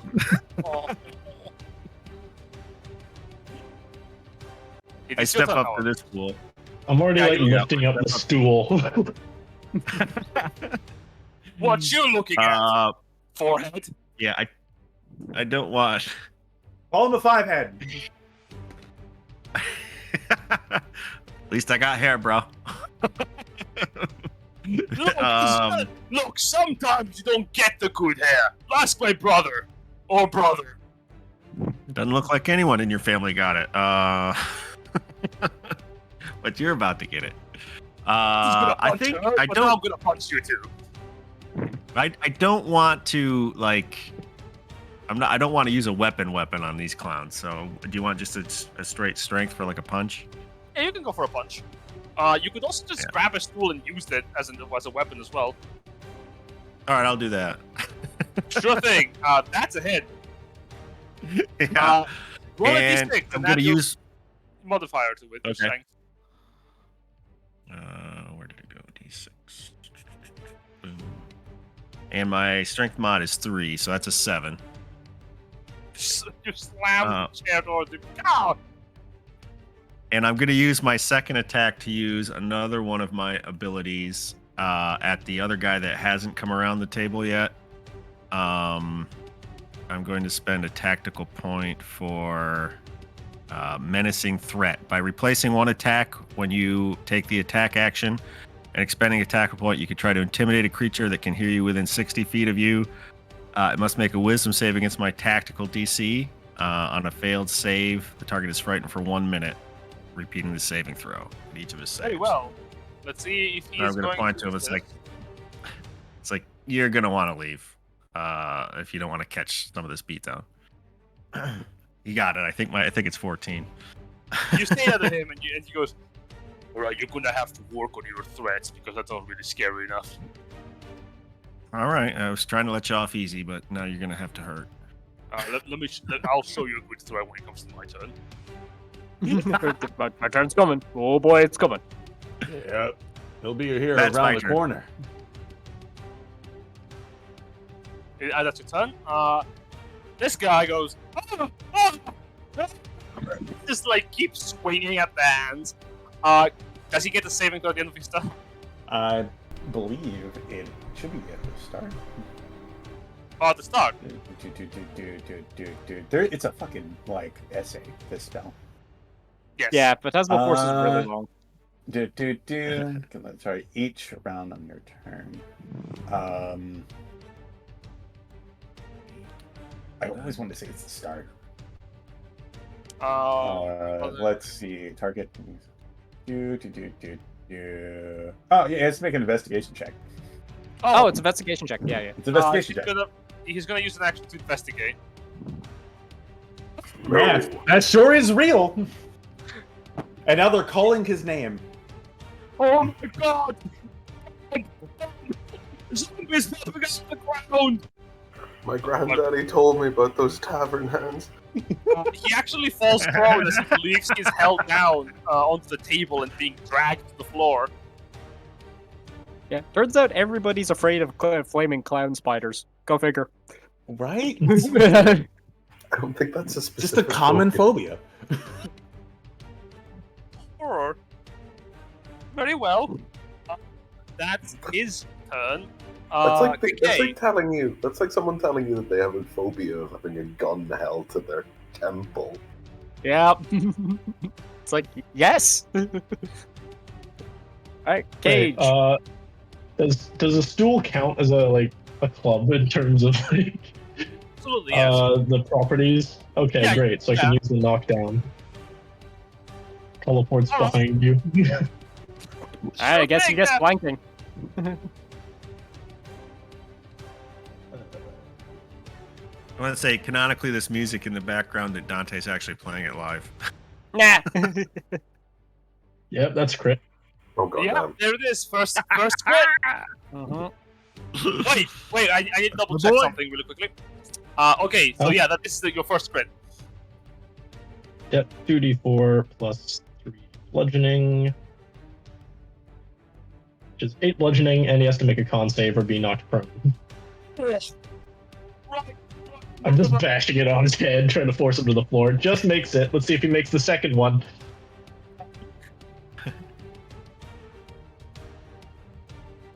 Oh, 7 plus 3 plus, I guess, 3 is 13. 13, that hits. Woohoo! Thank you, proficiency bonus with everything.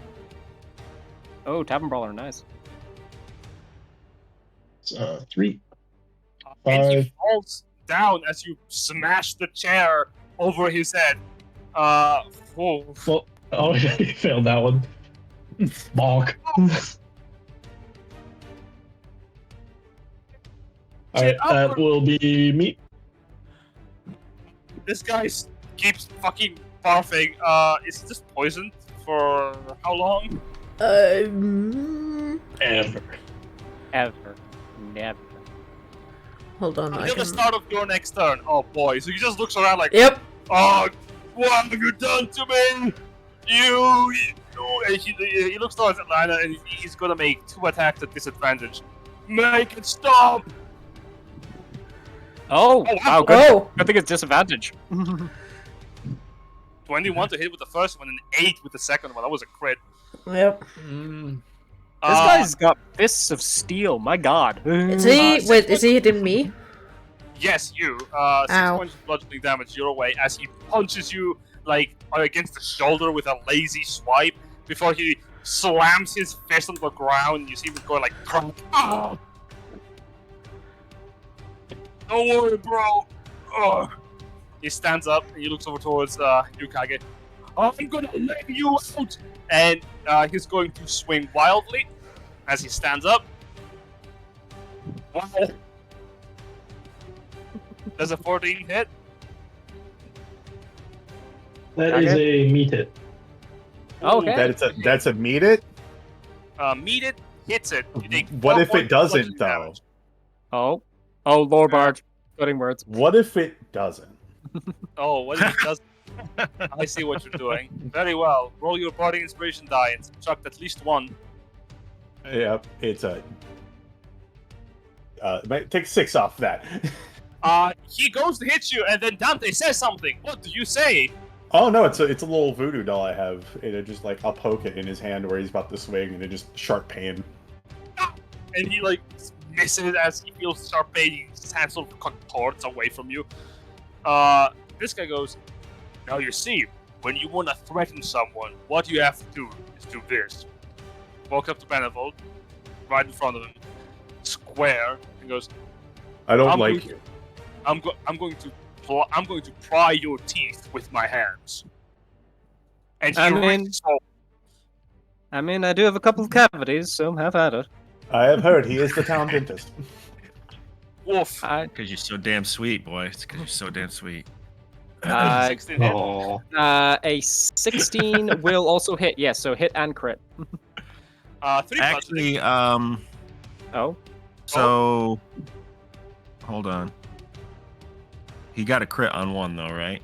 Yes, the Yep. second one was a crit. What is your AC? 16. Doesn't It matter on beats the it, beats second it. one. 16. So he hit you on both. Yep. I can take one of those away from him. I mean, You if you take can a take crit the away? crit, I'll happily take that. I just need to figure out which one it is. Hold on. Yeah, so as a reaction to a creature being attacked or making a saving throw, I can expend 2 tactical points and grant the target a bonus to its AC or saving throws equals to my intelligence mod, which is +3. Okay, so that means the first one Start of won't your hit. next turn. But the crit definitely will. Okay. The crit definitely will. I can't do anything about crits. Yeah, no, can't do anything about crits. No worries. All right. Ability to chat if you could, and as he basically misses you, as Ash sort of calls out for you to dodge, he punches you straight against the jaw, and you see one of your teeth actually fly off from your lower jaw and land right on the floor in front of you.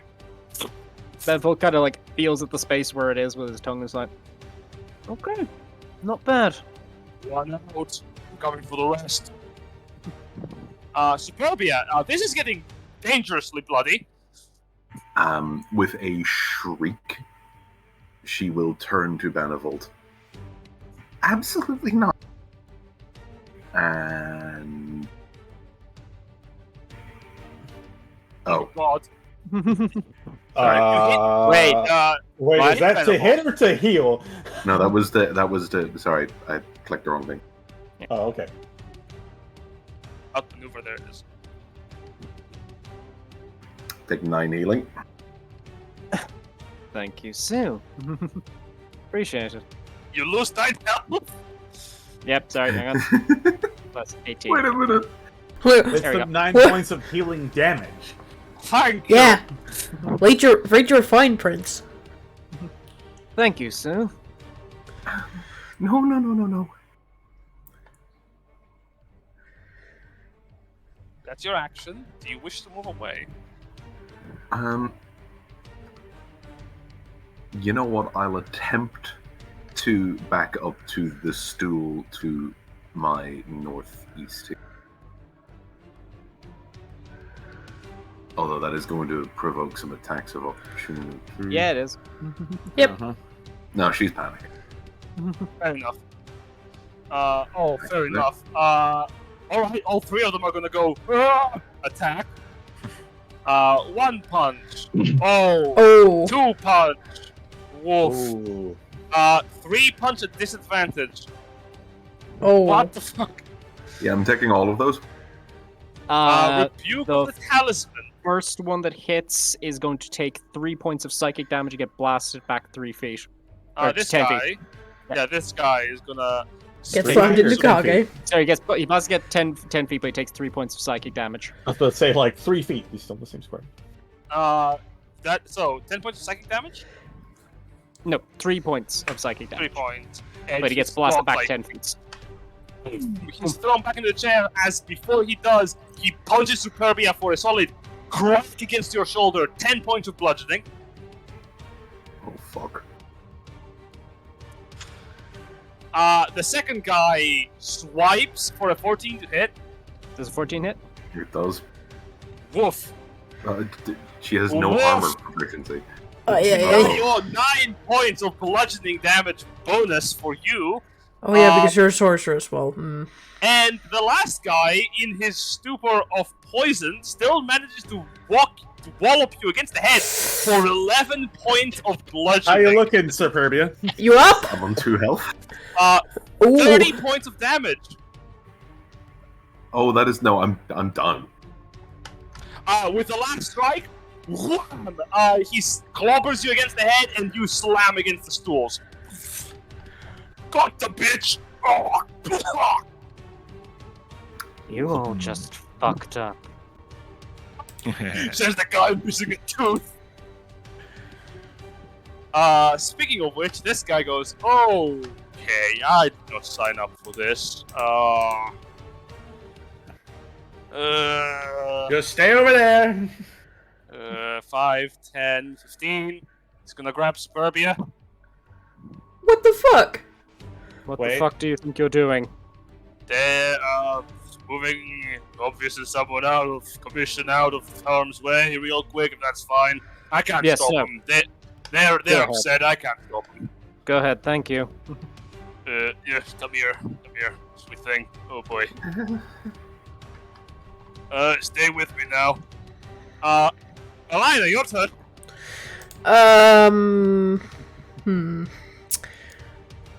Well, I kind of didn't like that they just punched someone out like that. You know what? Two people they punched out. The guy in front of me, the one I poisoned earlier. Yep. How about some fun fumes of venom? I rolled like shit for that. What the fuck? It's like a your 10-foot synaptic cone, static so you all can over get again. both of them. Oh yeah, I can. Hell yeah. Let's do both. And of them. Benevolt, get him. No. No. Oh, there goes the You just turtle. Combat's over! We win! Whee! Sure. As you sort of like grab your nice cone, there it is. So let's go like that. Yeah, there we go.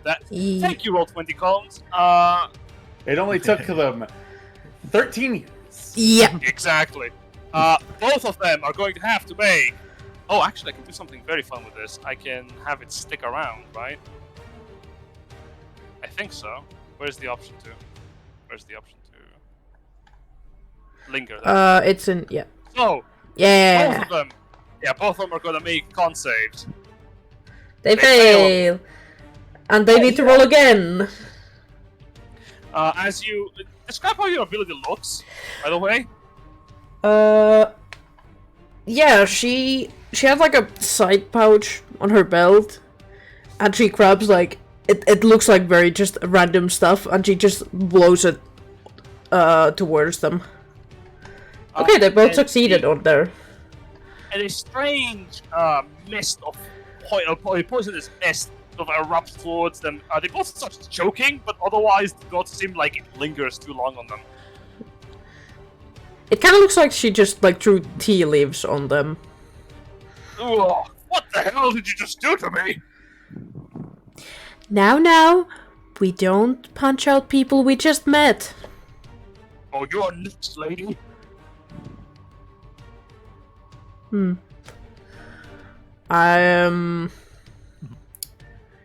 I drag Coral with me? Yeah, absolutely. Cool, I'm just gonna... Come here, girl. What are you? You're my meat shield. Where did you go? Right here. I don't see you. That's What? funky. Oh, I'm right here. Nice Girls' eyes. No, are I'm right There you here. Yeah. There you are. For some reason you teleported. There we go. Oh. Yeah, you move away. Paul just looks up at you going, I can smell the Feywild. Shut up! Sorry. Didn't bathe. Ixnay on the A-filed way. Is it your turn?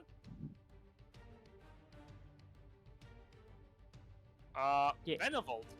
This motherfucker laid Superbia out. So I can bonus give her action. temporary hit points if you want to. Don't worry about On it. my I got it turn. covered. Okay. Bonus action, healing word on Superbia. Wise. So she gains 7 hit points, and on top of that, because I cast a spell of first level or greater, we both get 7 temporary hit points. Superbia, you wake up and the first thing you see is this guy. Get away from me. Oh, Don't worry, he's actually nice. He raises his hands, and this guy goes, Frank, you fucking moron! As for you two, Benevolt will then use his action to cast on this guy, Sacred Flame. Make a deck save. Looks really bad at them because I'm fucking drunk. Just fucking kidding! And Nope, he dodges it. I attempt I'm to better when I'm drunk. raise my hands Yeah. to conjure I'm Celestial drunk Flame on tonight. them, and they dodge out of the way of it. he doesn't really move out of the way so much as he steps on the right spot to avoid the fire out of sheer blind luck. You Fancy about to magic. regret- You two are about to regret what you just did. That's Benevolt. Fair enough. Dante. Dante also being able to see the zombies will give them a thumbs up. Like, you guys are doing great over there. Just saying. One of their hands gives you a thumbs up. really convincing. He takes another 4 points of psychic damage. And Dante's going to move 5, 10, step on top of Barry.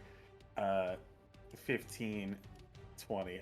Just now, as gracefully as possible. It's almost like magic that he could just kind of climb these surfaces with ease with his hand without using his hands. Who would have fucking thought? Who would have thought? It's 5, 10, 15. It's not typical 20, bard behavior. 25, 30. He's going to avoid the plates, mind you. Oh, that's nice of you. Yeah, it's like, oh, don't want to break those. Don't want to pay for those. And he points to this guy right here. It's like, you know what? You're being such a lovely person. Make me a con save. I've got a certain note just for you. It's a fail. It just got a note, rings out, and he's gonna take 7 points of damage. Thus, he's slammed against the window and thrust out. By being thrust out of the window, he also just drops unconscious. Good. I look over towards Ash and I'm like, you doing really good. Honestly, today. Really limber.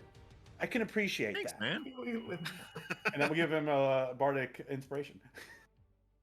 Is that a D4? D8. D8. Man, I really that's my appreciate turn. that. Oh, That would be nice me, of you. correct? Yes, Mhm. it would be And it's your So, let me see what I want to do. I'm going to move up on this dude. And let me see.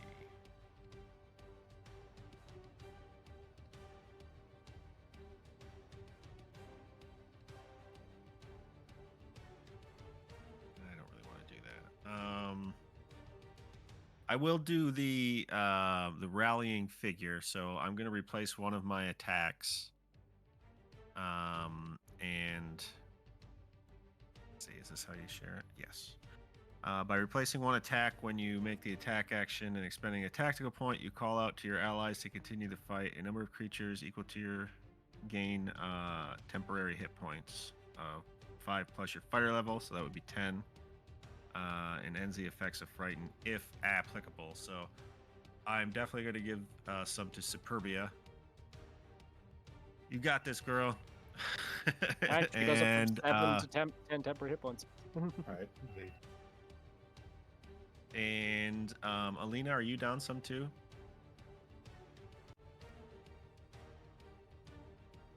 Alina? Alina is Great.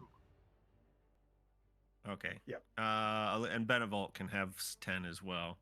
Okay, I mean, again, he Um, also has 7 temporary hit points at the moment, but yeah, I'll take 10. Yeah. No one's touched Kage yet, Kage yet, so. And right now, Dante's standing on top of the bar playing. a reminder, all of, Epic match. all of those abilities are costing you your tactical points. Are you keeping track of it? I know. Yes, I am. I've got like 3 left, I think.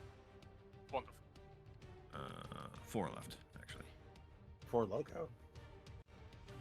Yeah, let's get real smashed. I'm just gonna I'm gonna stare right at the dude that was trying to have an intimidate off with me, and as I do, I'm not even gonna look at the guy I'm actually smashing with the chair, which is the dude who started all this bullshit in the first fucking place. What are you gonna do? Hit me with a chair?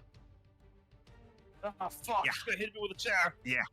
That's exactly it's- what I'm gonna do.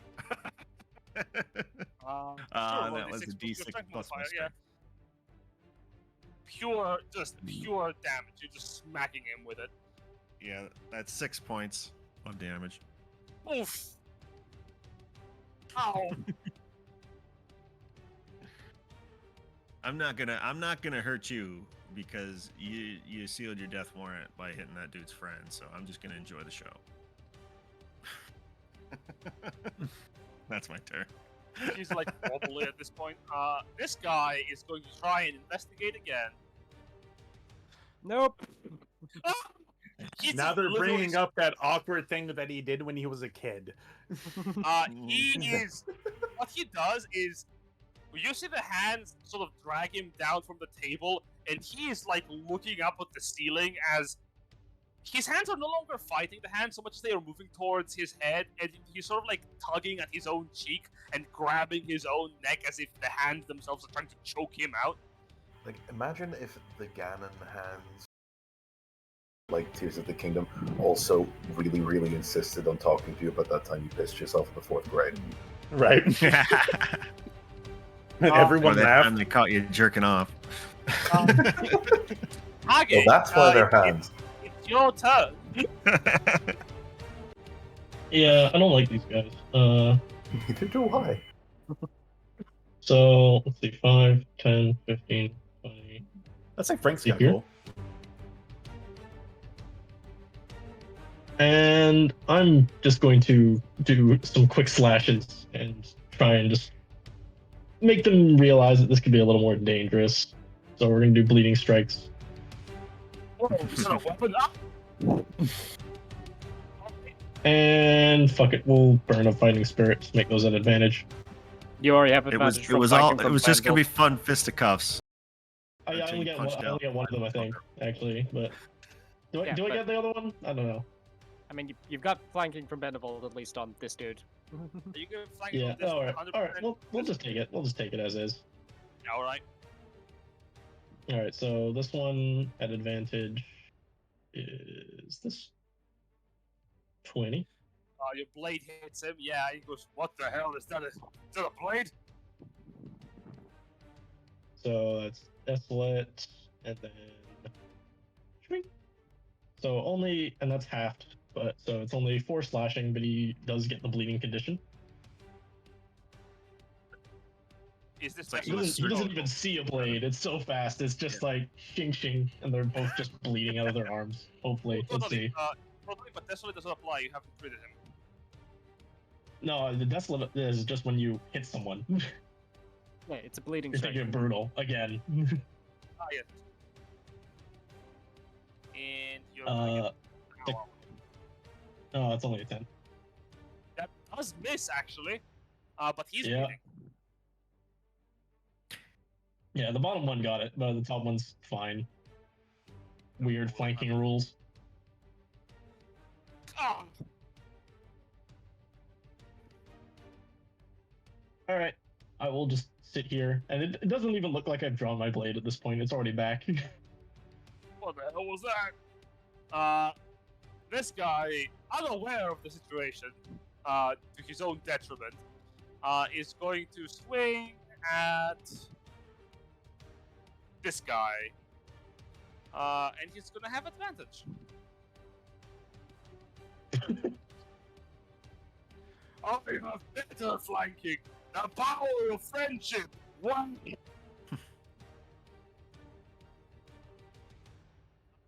Does an 18 hit you? An 18 does, yes.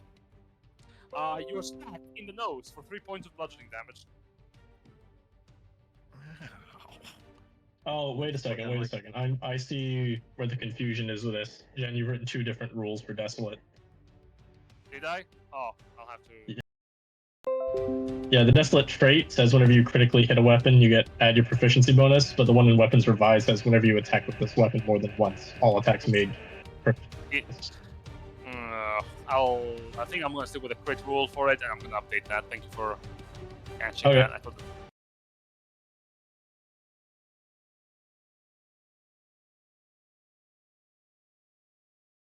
this guy realizes you just somehow bled him. Just by looking at him.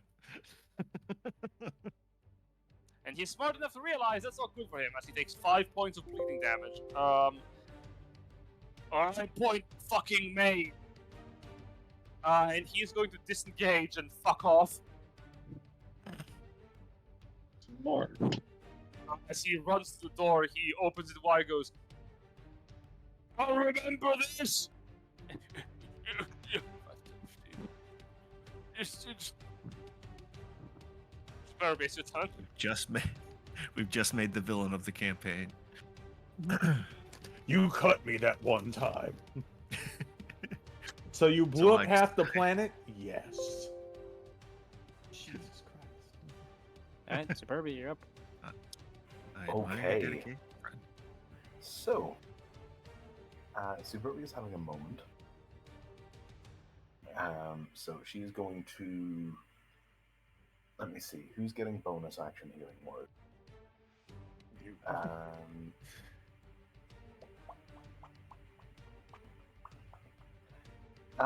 Fuck it, Benevolt.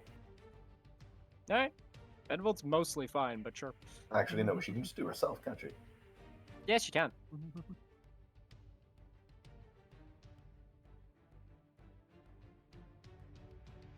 Whenever you're ready, roll 20. Open sides. There we go. There we go. Okay, And- so she gets 8 healing on herself. And then action.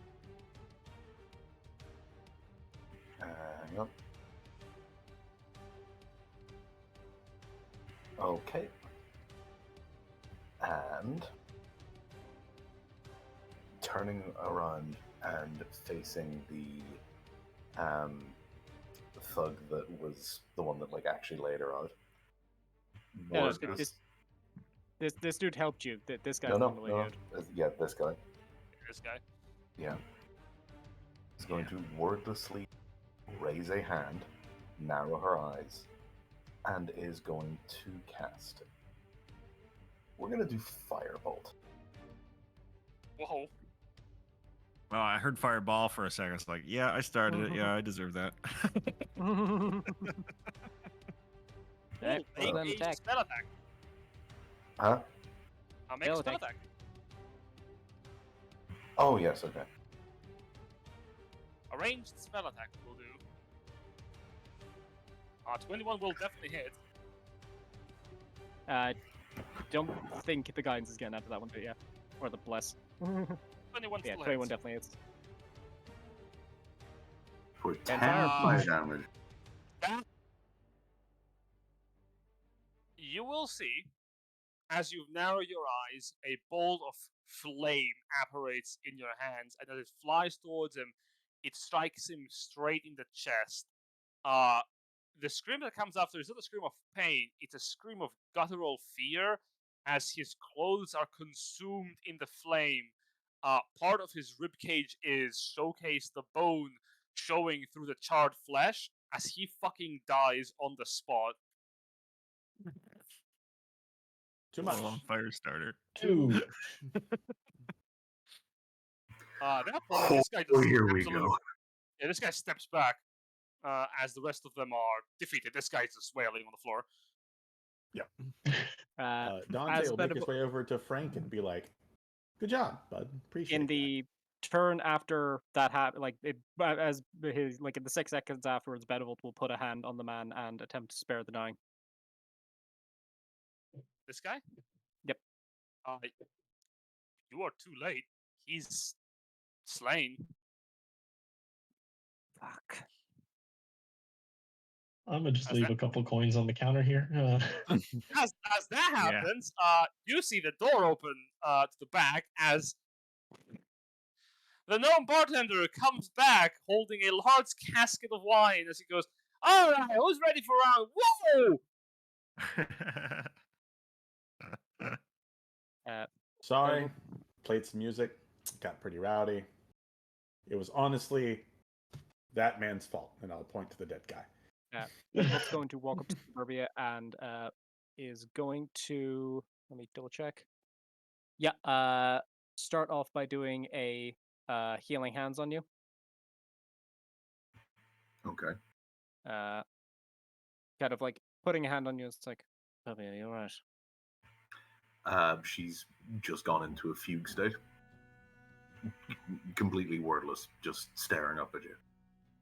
Now, I'll say, like, as the I am proprietor of sorry. this bar, I Over don't on you know guys. what you're gonna do because that could look really bad on your bar. That guy over there was choking himself out, and I'm gonna point to this guy. Who still lives? You're concentrating on the Yeah. spell. Yeah, it's like, see, Yeah, I technically don't none of know us, yeah. what's going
Frank, I'm Benevolt of the Platinum Dragon. I am sorry that things escalated to this level. Oh, well, I will be honest. He was gonna go over his head one day. Just didn't expect it to be this day. Damn. Their festivities shouldn't be marred by this sort of thing. I am sorry that things escalated to the point that they did. Well, appreciate it, pal. He's fucking dead, so I don't know how to feel about all this. To be fair, Is there anything we can? What? Oh, I don't know. I mean, like, can you spare a gold for funerary just arrangements? Certainly. Right, yeah, I give him 10 gold. Nope. Okay. Benevolt will looks like. Please, this is Wow. mess. We should clean it up. And No, it's alright. It's best if family cleans it up. Don't need to get your shiny church preachers down in blood. I don't think it will look good on you. blood is part and parcel of the job being a cleric, friend.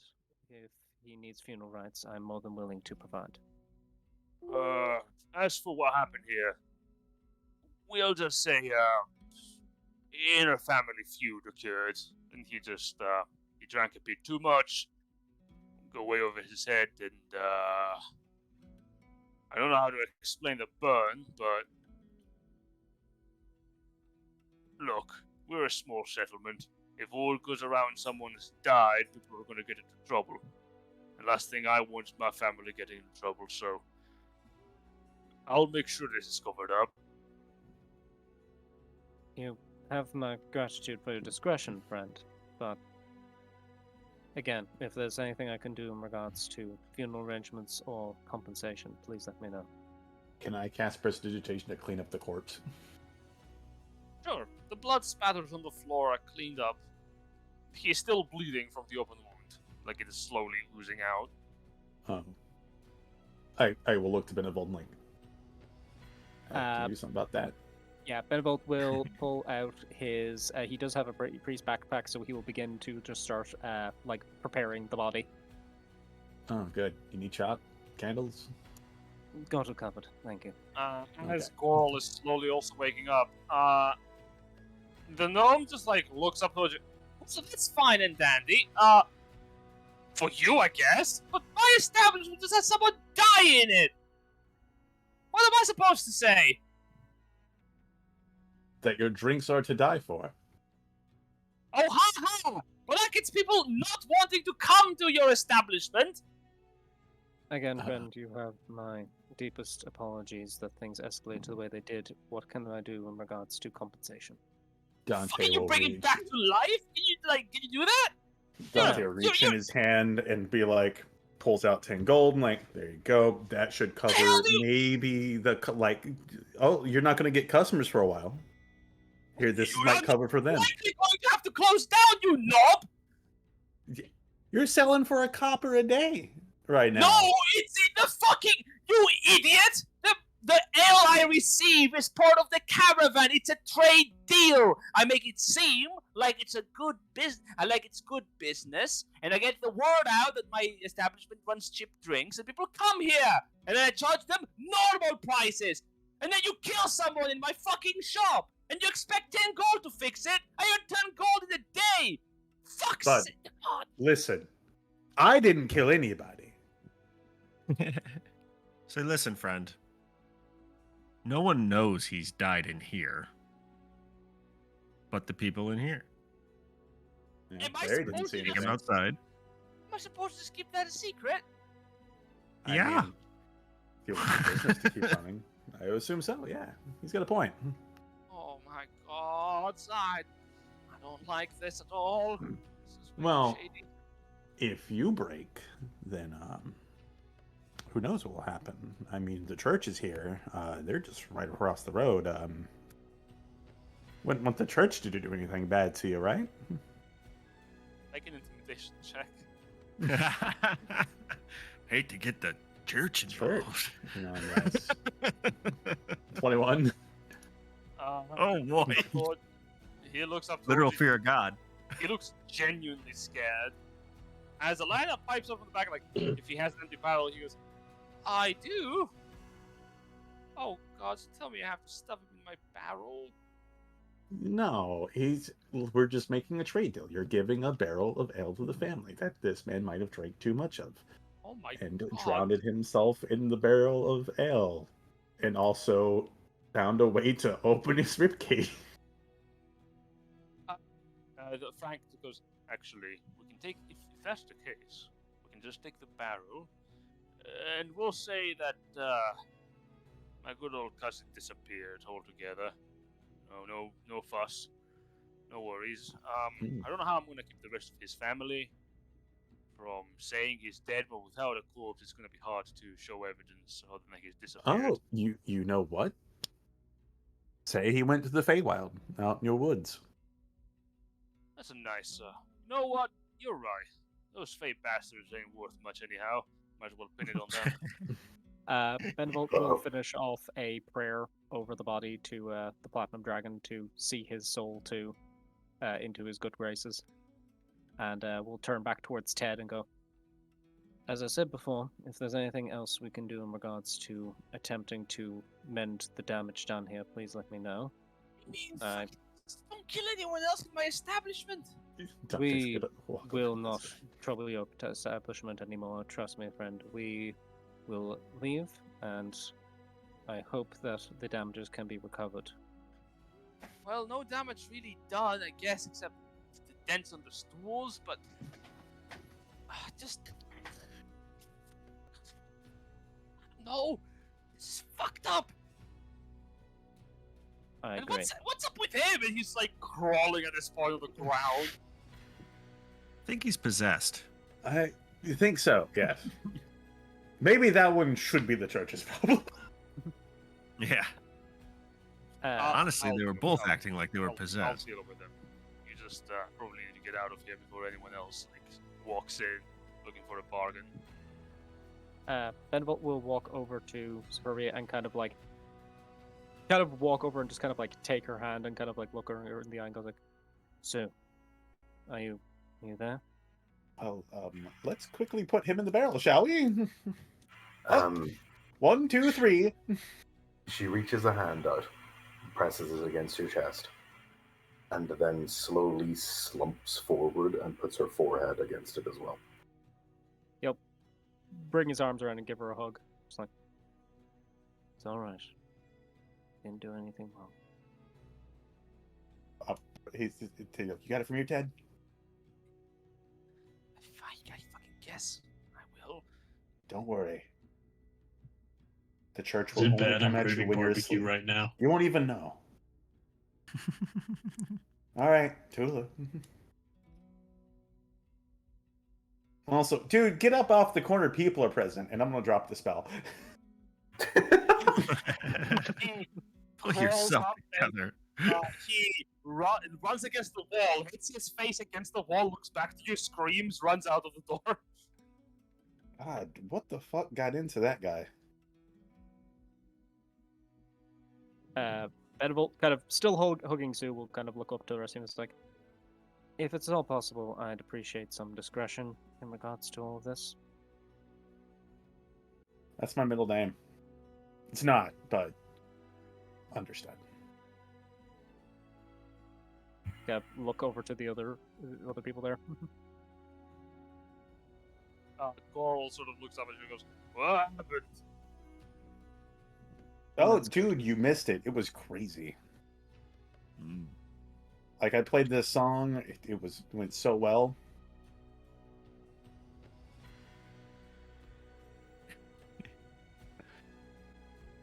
Sure you don't want a hand with that, bud? Good.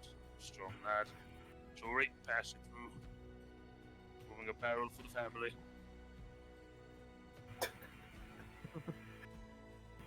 Again, Benevolt, was it? When I put my hand out. Yes, Benevolt Hendricks, and this is Superbia Press. Superbia, it's a pleasure. I'm very sorry this spilled over onto you both. Benevolt will also have like cast presentation on Superbia to just like get all of the nonce that was on her from the fight. As that happens, she you feel her shudder slightly. She breathes once, looks up, and nods once. Okay. Was like, well, I mean, maybe I should apologize. I didn't realize my music had that way with folks. Is anybody else hurt? Scratches and bruises, but I think we'll all live. That is. I've got blood pouring out of my nose. Put a big smile on my face. she not getting it. Walks into the middle. And will cast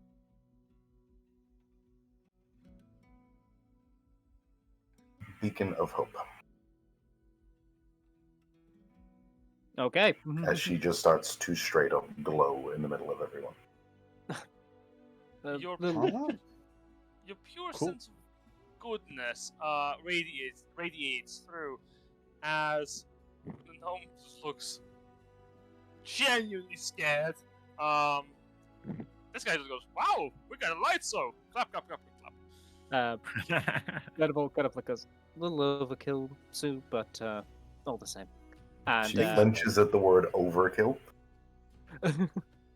Overdoing it. He will give Sue one healing light, which with this up gives you sorry, 4 HP. No, this actually gives you back 6 because healing light is the celestial pact ability. Oh, cool. yeah. Sue is going to use up. What HP are? What is anybody missing anything else? Benevolt's down 7. I believe Alana's down a fair bit. Yeah, I was only down 3 or 4, I think. Sue is going to just use up. We've got 3 healing hands here, so we'll distribute 12 HP among you. Yep. Ben will take his 7. There we are. Oh, do we have a silverback? I'll let Alina take what she needs, and then I'll take any if there's any left over. I think Oh, she's on 6. Okay, so 6 and 7. Yep, that works out. Sorry, I mean it's me. What's the name? Gondrim. Yeah. Pleasure to meet you. Stonebeard. Got it. What? No, huh? You're Gondrim Stonebeard, right? No. Really? I know a Gondrim Stonebeard. I guess. He looks very similar. Do we now? Yeah. Okay. Hopefully, then you'll never meet the other one anytime soon. Well, thank you all for just having me and my friend Alina out. But as I kept telling her, maybe it's time we head on home. It's really early in the day. Yeah, it's just getting started. Yeah, oh, you know us dwarves. We sleep all day and all night. No, not really. I've never known a dwarf that did that, actually. Well, maybe we should. Oh, speaking of if which, you're nice spooked hairdo, by by a little the bar way, fight, lady. Complimenting you. Yeah, it's And- very unique. And yeah, I am senile. Yeah, whatever line said. He just believes it immediately. And Mewtwo, kind of looking over towards the 2 fighters that he's introduced himself to. No. What? Benevolt said his name to the 2 of them, but didn't get the name back. My apologies. My manners have slipped in the heat of battle. I am Ash of the House of Van. It's a cute bit, isn't it? At your service. And he bows. He Oh. he spares you the full liturgy of his entire name, which is son of. Yeah, Benevolt bows in return. This is my good friend Kage. It's not really Kage, that's what I call him. I see. And your Yeah. actual name? But Still a bit drunk. It's like, yeah, he's very Coming distracted. down off the fight. Can't be helped. Sue, with everything that's just happened, do you think it might be a good idea for us to head back towards the church? No, Are you sure? no, but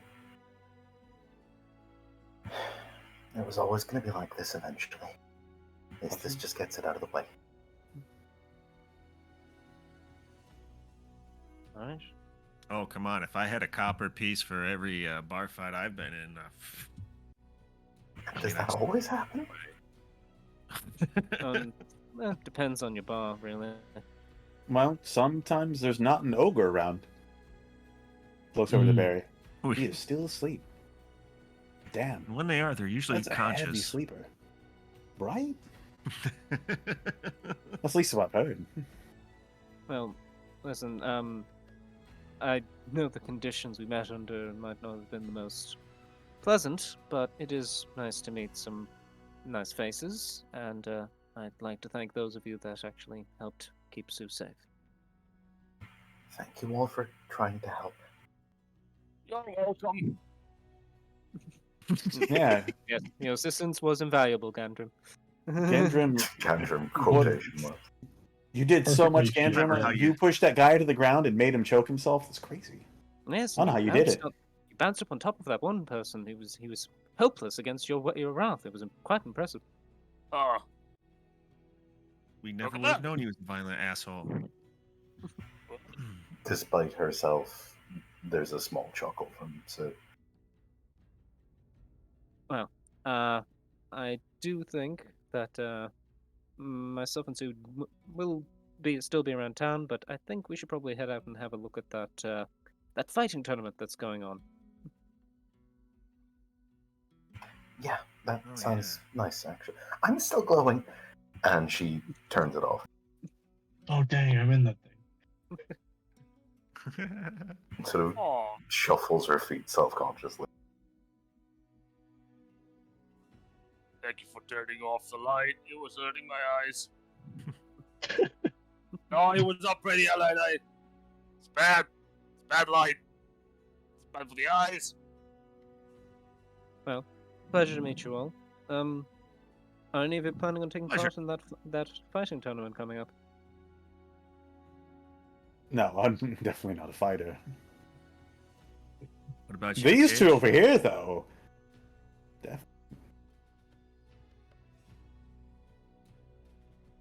Dante Oh, will yeah. gesture to Cage I mean- and Ash. At the very least, I'm going to watch Kage dismantle some poor fool. It's always a good time. I look forward to So watching. you're that. going to be secretly doing the tactician commands from the audience. Exactly. He just While I coughs. make every now and outrageous again. bets. Yeah. I mean, does it count if he's in the audience saying, like, hit him harder? It is that Yeah, eternal I'll just, thing of like, hit myself in the hand. is that eternal thing of there is a cage match or some kind of fighting tournament, and the party bard is just doing bardic inspiration from Inspiration. from the stands like a Yeah. dick. Yeah.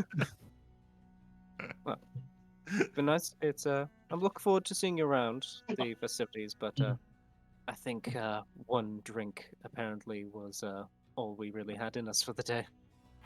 The Dragonborn Where the had hell? been with us. Yeah, I was like, where the hell did Tebris run off to? Oh, he's not here. You look around, you realize you lost track of him. We Wait, should- what did you say his name was? Knight Tebris, the paladin. That's a very weird name to have. Dragonborn names. It's the way it is. Can we not tell him about today? No, oh, absolutely, believe me. What happens in the bar stays in the bar. Let's go find him, though. He appears to have somehow gotten lost.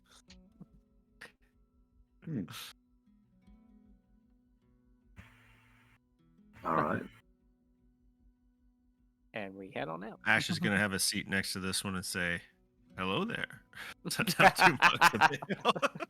Hello there. Right. And you exit. There we go. Oh. This new interface, moving in different maps, is weird.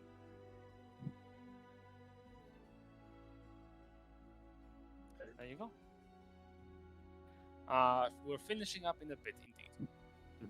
As we're exiting, I would like for... Yeah.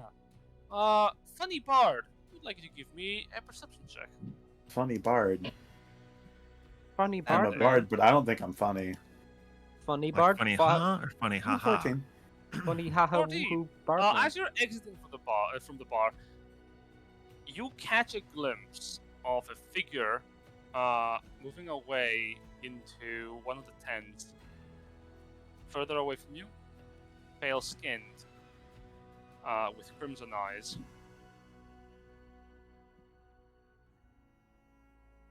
That figure in particular, you do recognize. I will go that way. Very well. As the rest of you are making your way over towards the sporting grounds.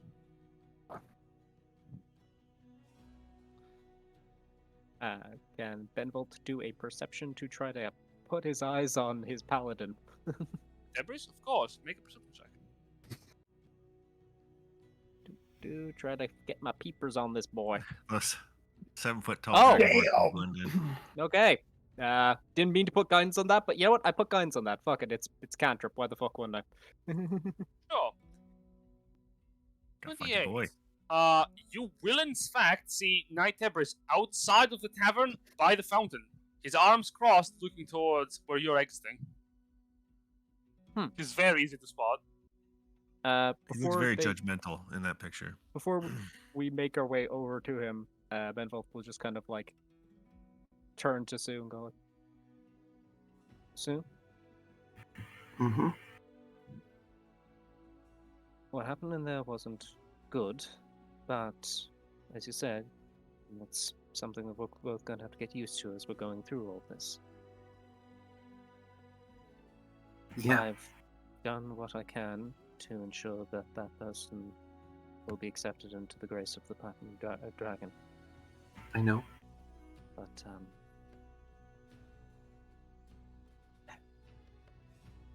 if that sort of thing happens in the future, just remember that fleeing from an opponent means that they might not let you get away. Okay?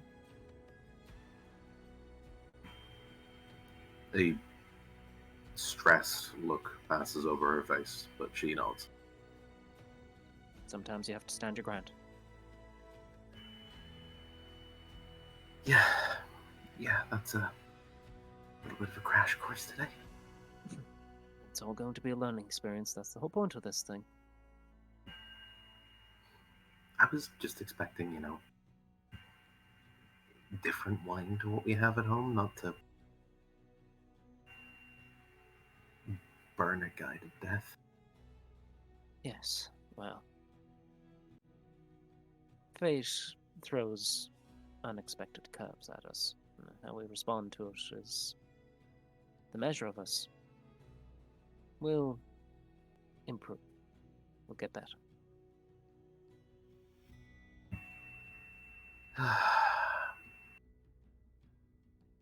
As she sags a little bit, she reaches into one of her pockets, pulls out the king's head candy from earlier, unwraps it, and just pops it right into her mouth. It tastes like strawberry. And Benevolt will lead over towards Tenebris. Tenebris! I thought you were going to be joining us in the pub. You've been just standing here the whole time? Tabris, and I was in the pub, and then I saw things going violent. And you vacated. He took a sharp breath. I gave you space. I knew you could handle it. Understood. Well, I counted 5 people then. I saw 4 leave.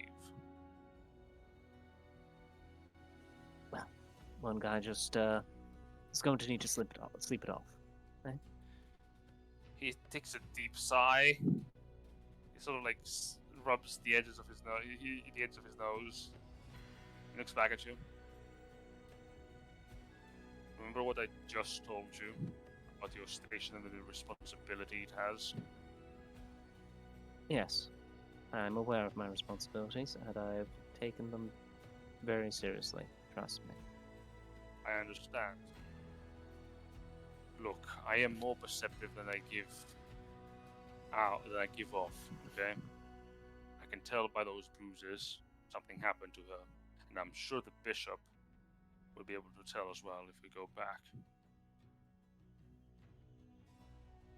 Well, we'll just have to enjoy our time and come up with some things that could cause a couple of bruises, eh? Telepathically to Tebris. Just please. I'm asking you not to.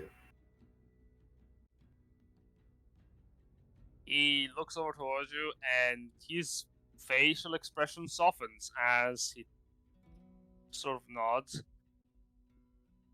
I wasn't planning to anyway. I didn't see anything, remember? He looks over towards you, Benevolt. But that Correct. doesn't mean I turned a blind eye. We are faithful of Bahamut. Where there is injustice, we step in. You did so. It was an accident, got hurt. Just...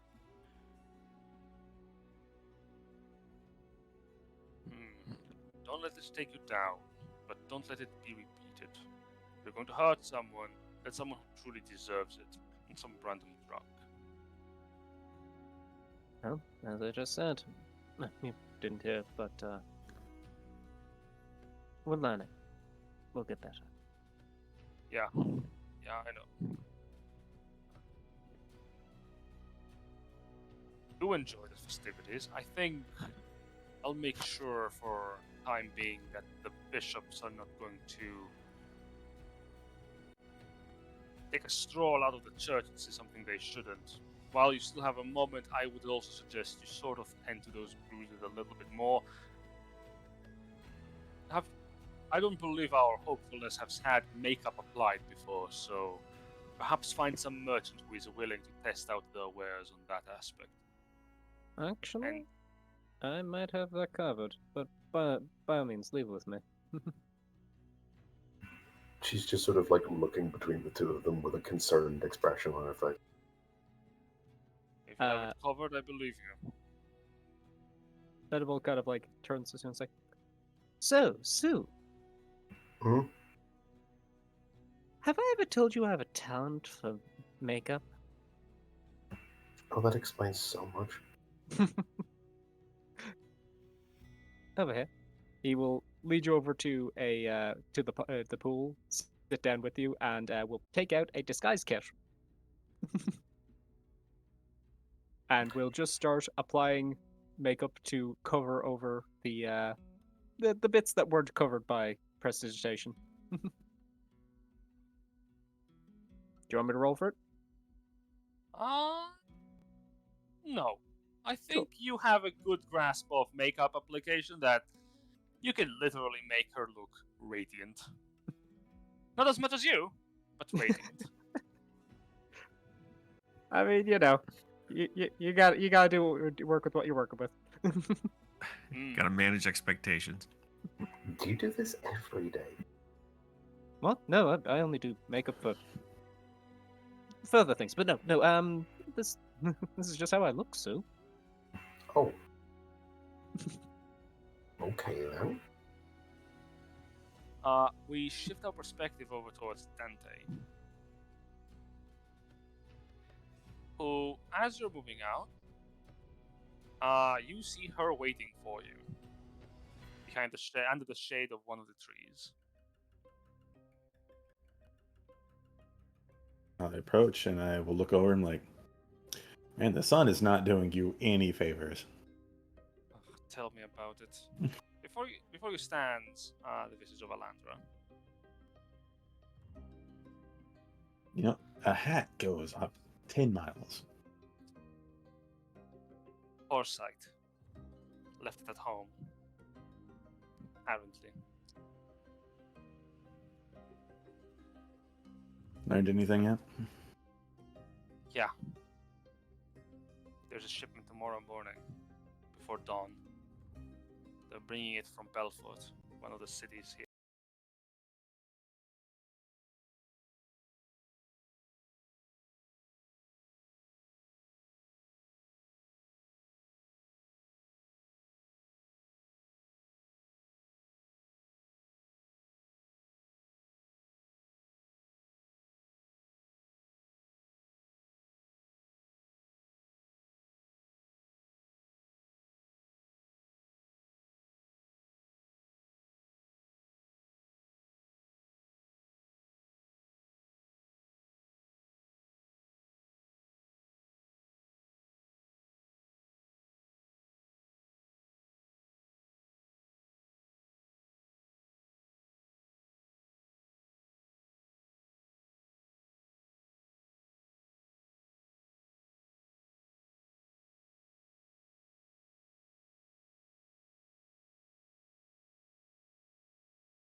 Yeah, hold on.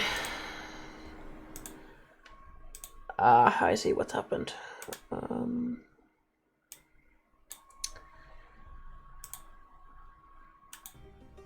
It's fixed, nice. Now Okay. it's fixed, yeah. Funky. Got it. Yeah. Look, if you have friends that can help, there's 10 platinum that we can't spend on this. No more. Okay. There were some, I would say, interesting people of the Platinum Dragon. They don't seem like the, let's just say they're not cut from the same cloth as the usual set. Hey, that'll be lovely to see. I have no judgment against them. What happened? Well, let's just say 5 people walked into a tavern. One of them didn't walk away. They might have got caught on fire. I see. Mm. Okay, well, Had to be stuffed in the barrel. I don't know if you saw that guy around town. I didn't, but Oh. if they are useful in that aspect, sure. I have no qualms working with people that are willing, so long as they aren't annoying about it. And remember, you can't say our affiliation to anyone. People find out where we're from, we're in trouble. Always. Just a reminder, it hurts. Right. I'm gonna have to keep an eye out for these priestly folk, as well as our prey. I'll be waiting for you. Don't be late. Never. Okay. And she sighs. Walk off now. I prefer the shade of this tree. Okay. I can get you a hat. I'll buy one. That's not the point. Go to the festival. Don't be a stranger. Or I be a stranger. literally won't. I'll be seeing you in a few hours. Go enjoy the things here. All right. Dante will walk off towards the fighting or place because he knows that's where they're going to be. And as you sort of stroll over towards the testing grounds, we're going to do a quick check. Is everyone okay with ending it here for the people who want to bounce earlier? I am fine with that. Yeah. Yeah, that feels I'm like a good cool with ending point, honestly. Yeah, that's Yee. preferable. All right. 3 hours on the stream. Cool. We're going to cut it here. A very simple, nice introduction into the setting as well as your characters. There we Sue go. got her first kill! Yeah! The first kill of the game. Wait, I'm first, First blood. and first The healer, down! everyone. Or Also, the First first crisp, I guess. murderer. Yay! it was self-defense. She was attacked first. And knocked out. Yep. Yeah, Yep. you were the first Yep. one down. Like She's that not a happy girl. that was in death save territory. Mhm. Benevolt was like, here's the thing, if she hadn't dropped him, Sacred Flame would have killed that fucker. He was dying one way or another. Yeah. So you'd have to be Sue. Character Welcome to drama, the I love group, it. Jay! Yay! Yay! There'll be plenty of other times you almost die. Thank you all for watching. By the way, I should do this next session as well at the start, but if there's any socials people want to check you out in, fucking send them on Discord. We can put them on the stream, actually. That would be a good idea. Sounds good. Yep. But other than that, thank you all for playing. Thank you those of you who watched for watching. This is the first session. Of many. Improvements to come. Yep. We will only get better. Mhm. And you know what? We have a wham, Bam, shang-a-lang, did it, do. Where is it? You're supposed to cut it.